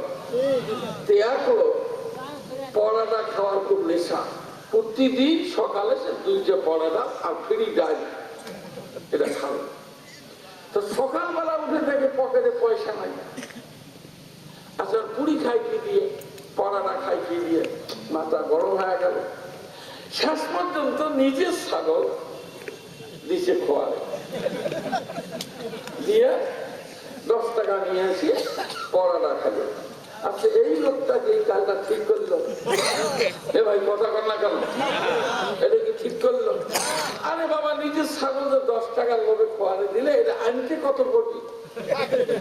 ক্ষতির দিকটা কি, সারাদিন ছাগলটা বাঁধা থাকবে, খাইতে পারবে না, ছাগলের স্বাস্থ্য নষ্ট হবে, নানান ক্ষতিকর দিক। কথাটা বললাম কেন? আজকে আমাদের বাংলাদেশের মুসলমান মা বোনেরা ইসলাম, কোরআন কারীম, নবীর আদেশ সবকিছু খোয়ারে দিয়ে এরা বিদেশি সভ্যতা এটা করলো আমদানি। কথা কি বুঝতেছেন?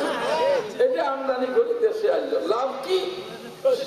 সাজগোজ করে যখন বের হয়, আল্লাহর কসম আমার জানা মতে আগে যে পরিমাণ ধর্ষণ হতো তার বহু গুণ বৃদ্ধি হয়েছে। মেয়েরা বেপরদায় চলার কারণে ধর্ষণ সংখ্যা বৃদ্ধি পেয়েছে, কোন সন্দেহ নাই। কথা বলেন, ঠিক বলছেন? এটা কি করলো? এটা তার যে মহিলা বাংলাদেশে আদা ন্যাংটা হয়ে চলে, আপনি বলেন তো এই মহিলার বিচার আপনি কোন জায়গায় দিতে পারবেন? এইরকম কোন কোর্ট কাছারি আদালত আছে? কার কাছে বিচার দেবেন? স্যার দরখাস্ত নেন, আমার এলাকা অমুক অমুক মহিলা আদা ন্যাংটা হয়ে রাস্তা চলে, তাদেরকে আইনের আওতায় আনেন, হবে বিচার? কেন? কে বিচার করবে? আপনি কাকে বিচার দেবেন? এই জন্যই মাঝে মধ্যে বলি, ক্লাস 7-এর ছেলে দুষ্টামি করে ব্যাগ নিয়ে লিচুর বাগানে ঢুকছে, 1 ব্যাগ লিচু লিচু। মালিক ধরে বলছে, বেটা এটা কি করলি? বেটা লিচু চুরি করলি কেন? চল তোর বাপকে বিচার দেব। তোর ছেলে যার কাছে চাচা খামাকে হাত ধরে কোথায় নেই, তোর বাপের কাছে যাবো। চাচা লাভ নাই, চাচা বাপে আমার বিচার করবে না। বাপে বিচার করবে না কেন? চাচা আমি তো ব্যাগ নিয়ে চুরি করলাম, আমার আব্বা গাছের আগালে দেখেন বস্তা নিয়ে বসে আছে।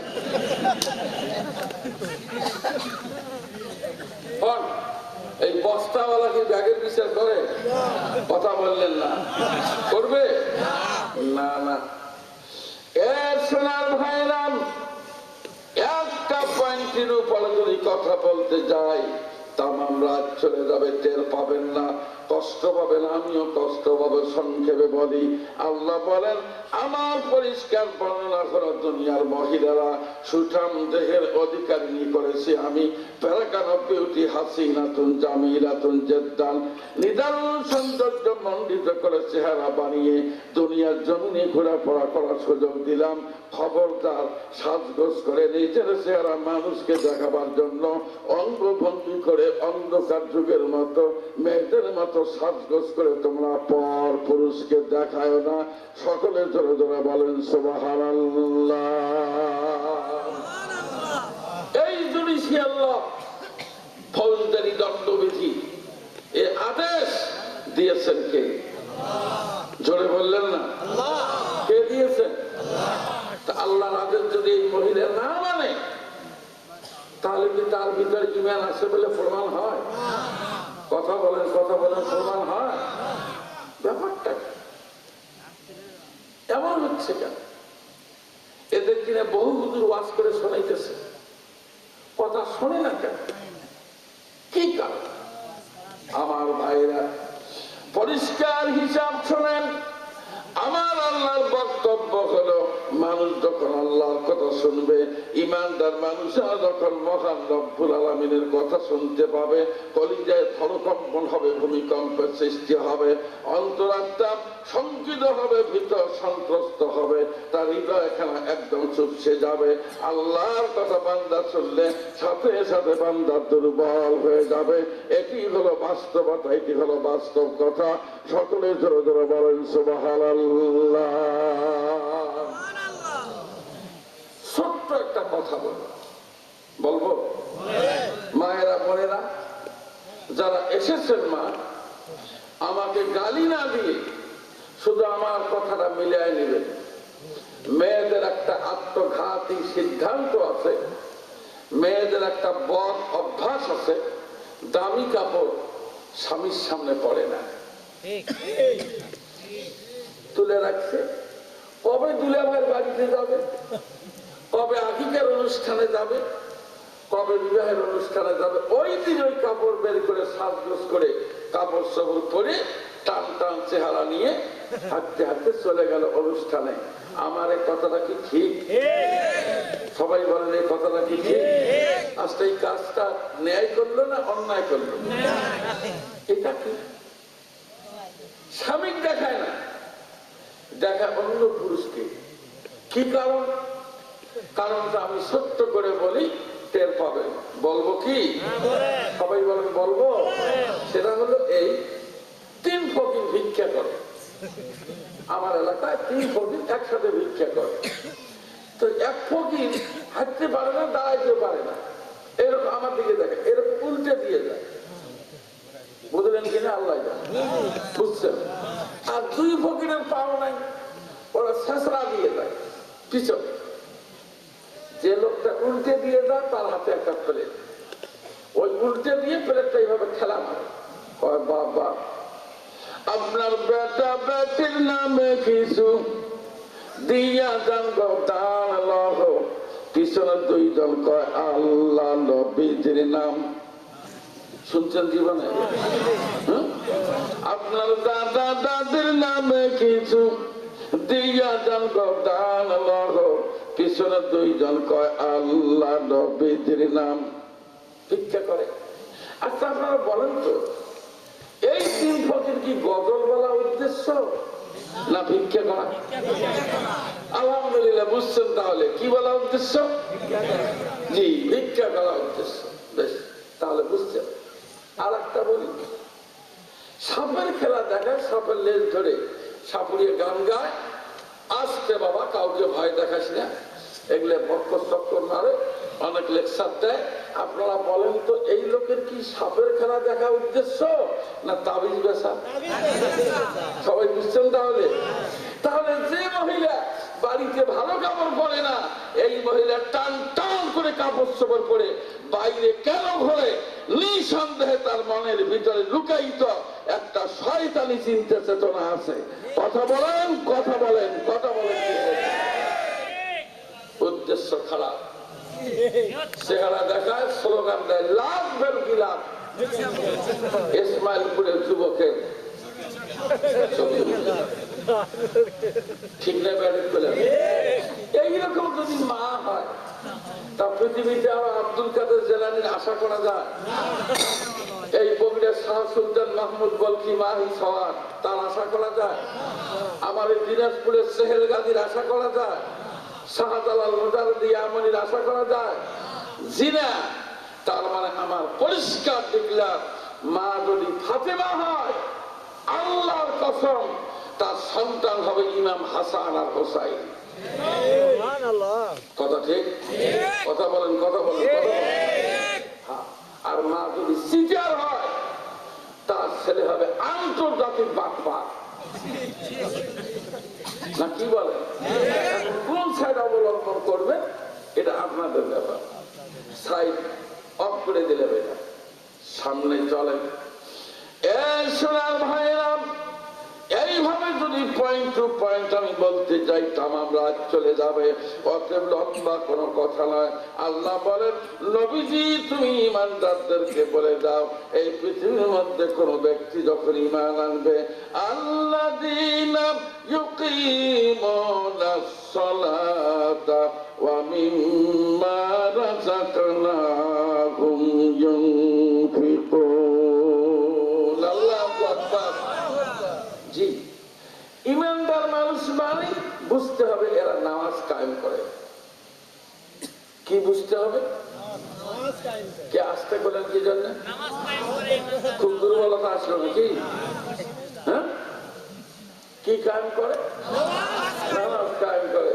ইমানদার মানুষ আযান হলে বসে থাকবে, এটা পাগলামি ছাড়া কিছু না। আপনি সব বোঝেন, দুনিয়ার হিসাব নিকাশ, ব্যবসা বাণিজ্য, রাজনীতি, অর্থনীতি, বন্ধুনীতি, সন্ধিনীতি সব বোঝেন। নামাজের বেলা আপনার কথা বললে আপনার তো গায়ে চলবেনি হবে কেন? হারে বাহিরেতে গিয়া যদি নিঃশ্বাস ও পবন ভিতরে নাই আসে, তবে তখনই মরণ। ভিতরে আসিয়া যদি বাহির না হয়, পেট ফুলে সেই ওয়াক্তে মরণ নিশ্চয়। মরণ জীবন নিঃশ্বাসে রোগীছে, নিঃশ্বাস গিলে বন্ধ সব জানো মিশে। আপনি জানেন না হায়াত শেষ হয়ে যাবে, নামাজ কেন পড়লেন না? প্লিজ নিজের বিবেককে একটা বার জিজ্ঞাসা করেন তো, আজান হলো আপনি নামাজ পড়লেন না, কেন পড়লেন না? কি কারণে পড়লেন না? কার জন্য পড়লেন না? আমার ভাইরা, আমার আল্লাহ বলেন, নবী এই পৃথিবীর মানুষগুলোকে তুমি আমার পক্ষ থেকে পরিষ্কার করে বলে দাও, আমার পক্ষ থেকে পরিষ্কার করে জানাও, পৃথিবীর জমিনে কোন মানুষ যখন সালাত কায়েম করে, সোনার ভাইরা ভালো করে বোঝেন, কোরআনুল কারীমের ভিতরে মহান আল্লাহ বলেছেন, বান্দা আমার, ইন্নামা ওয়ালিয়ুকুমুল্লাহু ওয়া রাসূলুহু ওয়াল্লাযীনা আমানুল্লাযীনা ইউকিমুনাস সালাত। আল্লাহু আকবার। জোর হলো না, জোর হলো না, জোরে। এটা কি কথা?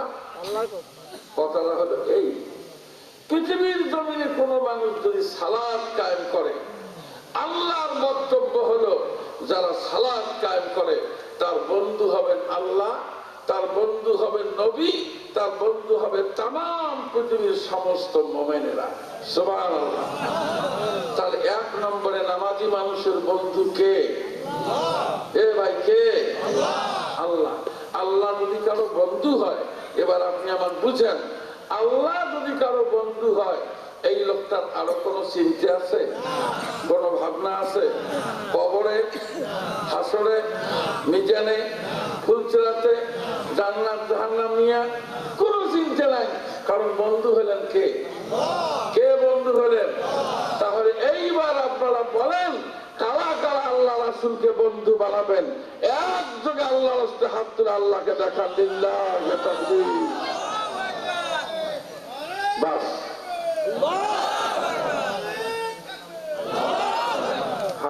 হাত নামা। আমার ভাইরা, আল্লাহ যদি কারো বন্ধু হন, এই শোনার চান ভাইরা, সংক্ষেপে একটা কথা আমি আপনাদেরকে শোনায় দিয়ে যাই। আল্লাহ কখন মানুষের বন্ধু হয় তার একটা বাস্তব কথা শোনাই।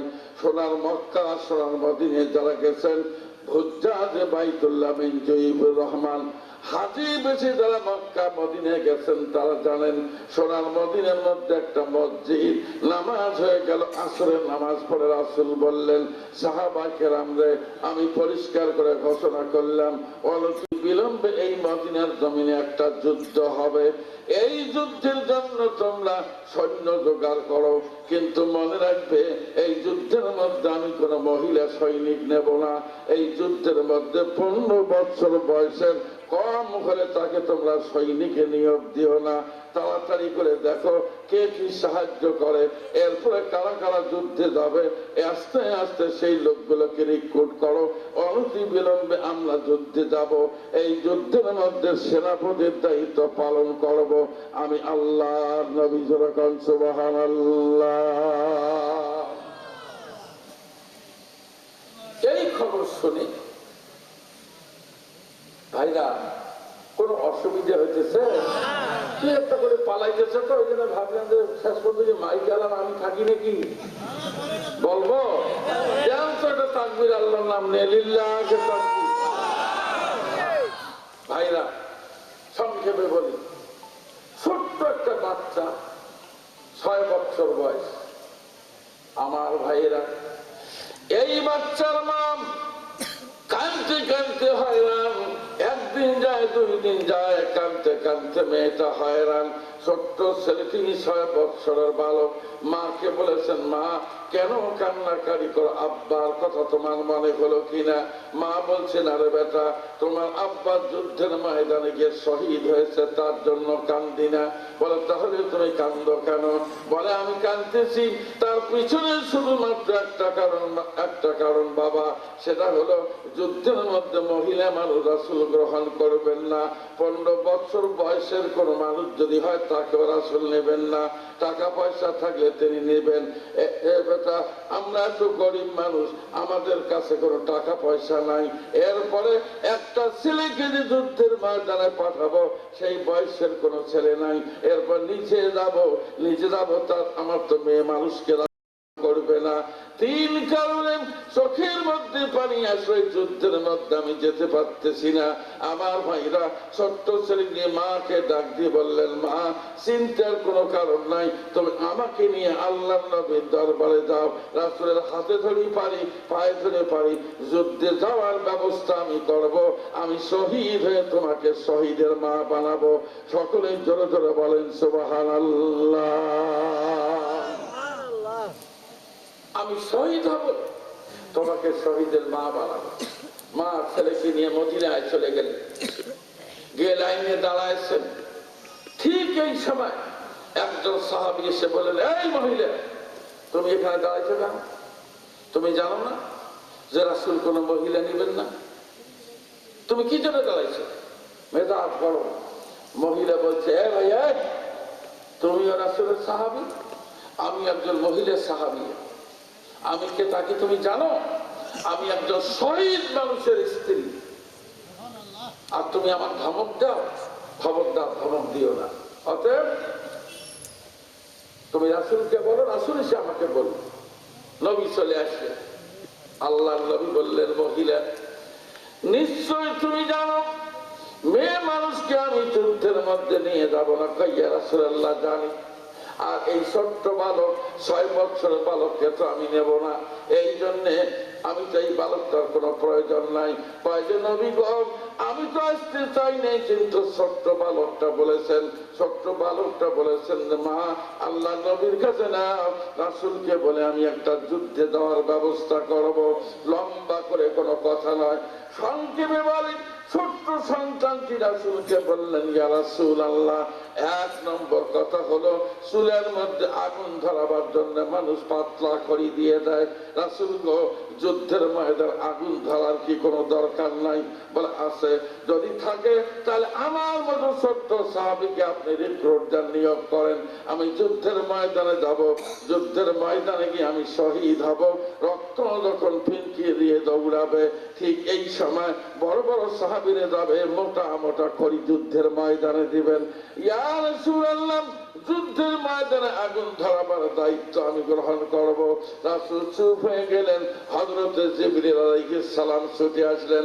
আসার পরে বললেন, নবী গো, আপনি এই ছোট্ট ছেলেটির নাম লিস্টের মধ্যে নেন নাই, এই মহিলার নামটা আপনি নেন নাই, না নিয়ে লিস্ট তৈরি করেছেন। কিন্তু এই যুদ্ধে যাওয়ার লিস্ট মহান আল্লাহ তৈরি করেছেন, সেটা আরশের মধ্যে। ওই আরশের লিস্টটা দেখেন, এই লিস্টের মধ্যে মহিলার নাম আছে, ছোট্ট সন্তানটার নাম আছে পিছনে। কারণ এই মহিলা এবং এই সন্তানটার একমাত্র বন্ধু হলেন মহান আল্লাহ।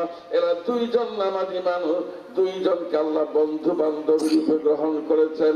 অতএব নবী পরিষ্কার হিসাব এদেরকে সঙ্গে করে নিয়ে যুদ্ধের ময়দানে যাবেন। যেরকম সুবহানাল্লাহ। আর কষ্ট দেব না। নামাজের কথা বললেই কেমন যেন মানুষের গায়ে আগুন ধরে যায়। অবাক কাণ্ড। কি করবেন আপনার জীবনে? কত কি করতে চান?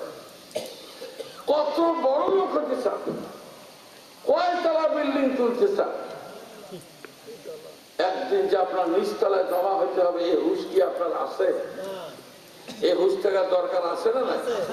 তো তাহলে নামাজের কথা বললে এত মানুষ কষ্ট পায় কেন? সোনার ভাইয়েরা, মান গাদা ইলাল মসজিদে আওরাহা আ'আদাল্লাহু নুজুলাহু মিনাল জান্নাতি কুল্লামা গাদা আওরাহা মুত্তাফাকুন আলাইহি। রাসূল বলেন, সকাল থেকে সন্ধ্যা পর্যন্ত মানুষ যতবার মসজিদের মধ্যে গিয়ে সালাত কায়েম করে, বিশ্ব নবী বলেন, ততবার মহান আল্লাহ ওর জন্য জান্নাতের ভিতরে খাদ্য রান্না করে প্যাকেট করে রেখে যান। একদিন জান্নাতে নিয়ে তাকে এই প্যাকেট দিয়া মেহমানদারি করবেন মহান মনিব। যেরকম সুবহানাল্লাহ বলেন, আল্লাহু আকবার। এ ভাইরা, জান্নাতে আল্লাহ রান্না করা প্যাকেট কারা কারা খাচ্ছেন? হাত তুলে লিল্লাহি তাকবীর। জি, হাত নামা। আল্লাহ নবী বলেন, মান খারাজা মিন বাইতিহি মুতাতাহিরান ইলা সালাতিল মাকতুবাতিন ফাআজরুহু কাআজরিল হাজ্জিল মুহরিম। আল্লাহ নবী বলেন, পৃথিবীর জমিনে কোন মানুষ বাড়িতে যদি ওযু করে, এ নামাজি ভাইরা ভালো করে হাদিসটা শুনে যান। রাসূল বলেন, কোন মানুষ যদি বাড়িতে ওযুখানা কমপ্লিট করে নেয়, বাড়িতে ওযু করার পরে এই মানুষটা যদি মসজিদে যায় নামাজ পড়ে, নামাজ পড়ে গোলাম যখন বাড়ির দিকে রওনা করে, বিশ্ব নবী বলেন, লোকটা বাড়িতে পৌঁছার আগে ইহরাম বাঁধা হাজী যেমন একটা হজের সওয়াব পায়, এই লোকটা বাড়িতে পৌঁছার আগে মহান আল্লাহ তাকে একটা হজের সওয়াব দিয়ে দেয়। যেরকম সুবহানাল্লাহ। এক ওয়াক্ত নামাজ মসজিদে পড়বেন, একটা হজের সওয়াব। সহিহ হাদিস। 5 ওয়াক্ত পড়বেন, 5টা হজের সওয়াব। সহিহ হাদিস। আলহামদুলিল্লাহ বলেন। এবার সিদ্ধান্ত নেন, 5টা হজের সওয়াব প্রতিদিন কামাই করার জন্য কারা কারা তৈয়ার? আল্লাহর রাস্তায় হাত তুলে লিল্লাহি তাকবীর, লিল্লাহি তাকবীর। হাত নামা। ফজরের নামাজ হয়ে গেল, বাড়িতে ছুটে আসলেন, ওযু আছে। সূর্য উদয় হওয়ার পর পৃথিবীর কোন মানুষ যদি 2 রাকাত নামাজ পড়ে, এ সোনার ভাইরা হাদিসটা শুনে যান। রাসূল বলেন, সূর্য উদয় হওয়ার পরে কোন ব্যক্তি যদি 2 রাকাত নামাজ পড়ে, রাসূল বলেছেন তাৎক্ষণিকভাবে আল্লাহ একটা উমরা হজের সওয়াব তার আমলনামায় লিপিবদ্ধ করে দেয়। আল্লাহু আকবার। জোরে বলেন আল্লাহু আকবার। এই ভাইরা, প্রতিদিন সকালবেলা 2 রাকাত নামাজ পড়লে একটা উমরা হজের সওয়াব পাওয়া যায়। আপনি কি বলতে চান আমি বানায় বলতেছি? আপনি করলেন, আপনি আপনি চেয়ারম্যান, আপনি উপজেলার চেয়ারম্যান, এমপি, মন্ত্রী, তা কি হয়েছে তাতে? নামাজ পড়া লাগবে না? হযরত উমরের মতো মানুষ নেতা ছিলেন না, নামাজ পড়েননি? হযরত আলী, আবু বকর নামাজ পড়ে নাই? তা আপনি কি করলেন? কি জীবনে কি করলেন? কত সর্বনাশ! সোনার ভাইরা, ঈমান যদি আপনার ভিতরে থাকে আপনি সালাত কায়েম করতে বাধ্য। এইভাবে এক সময় আপনি মুসলমানে পরিণত হবেন। মুসলমানের ব্যাখ্যাটা একটু ভিন্ন ধরনের। আজকের সংক্ষেপে এতটুকু বললাম, ঈমান যদি থাকে স্ত্রী পর্দার ভিতরে থাকতে বাধ্য, আপনার মা বোন বেটি ভাতিজি সবাই পর্দায় থাকতে বাধ্য। ঈমান যদি থাকে আপনি নামাজ পড়তে বাধ্য। ঈমান যদি থাকে তাহলে আপনি হালাল খেতে বাধ্য। ঈমান যদি থাকে গুনাহ পরিহার করতে আপনি বাধ্য। অল টুগেদার ঈমানের গুণ যদি আপনার ভিতরে থাকে, আপনি সাধারণ মানুষ নন, আপনি হলেন একজন জেন্টলম্যান, আপনি হলেন চরম পর্যায়ের একজন ভদ্র মানুষ। যেরকম সুবহানাল্লাহ। সংক্ষেপ কথা, ঈমান আনবেন, মুসলমানের পরিচয় দিবেন, আল্লাহ পাক আপনাকে জান্নাতে পৌঁছায় দিবেন। ইসমাইলপুরের ভাইরা, বক্তৃতার পরিধি লম্বা করলে আপনার দোয়াও করবেন না, চলে যাবেন যে পরিবেশ আমি দেখলাম। অতএব সংক্ষেপ কথা যে এই মসজিদের জন্য আজকের মাহফিল, আমি একটু অনুরোধ করব, যদি আপনি মসজিদের সাহায্য দেন দিবেন, আর যদি না দেন অন্তত দোয়া করে চলে যাবেন। কর্তৃপক্ষ খুব জোরাজোরি পিড়ি আপনাদের সাথে করবেন না। তা আমি প্রথমে জানতে চাই, এই মসজিদে নামাজ পড়েন এই অঞ্চলের লোক কারা কারা মাহফিলে আছেন? একখান হাত দেখান তো। জি, এই মসজিদের মুসল্লি এবং মসজিদের চতুর্পাশে বাড়ি কার কার হাত তোলেন? দেখছেন? এই ব্যারাম, জি এই ব্যারাম খালি এখানে আয়োজন করে, টাকার আশা করে মানছে। আরে বাবা, তার এলাকার মসজিদ যে ভাঙা, কি করবি? সর্বোচ্চ এখন 10 টাকা নোট দিয়ে পালায়। এখন কাকে বলি যে আপনি 10,000 টাকা দেন? এলাকার লোক আয়োজন করলো, ওরা যা ওদের কাজ করতেছে, একজনও নাই। এটা কি করা যায় কত দেখি। তারপর বলি ভাইজান, মসজিদ তো মসজিদ আসেন, কোন ভাই এই মসজিদে সাধ্য মতো একটু সাহায্য দিতে পারবেন?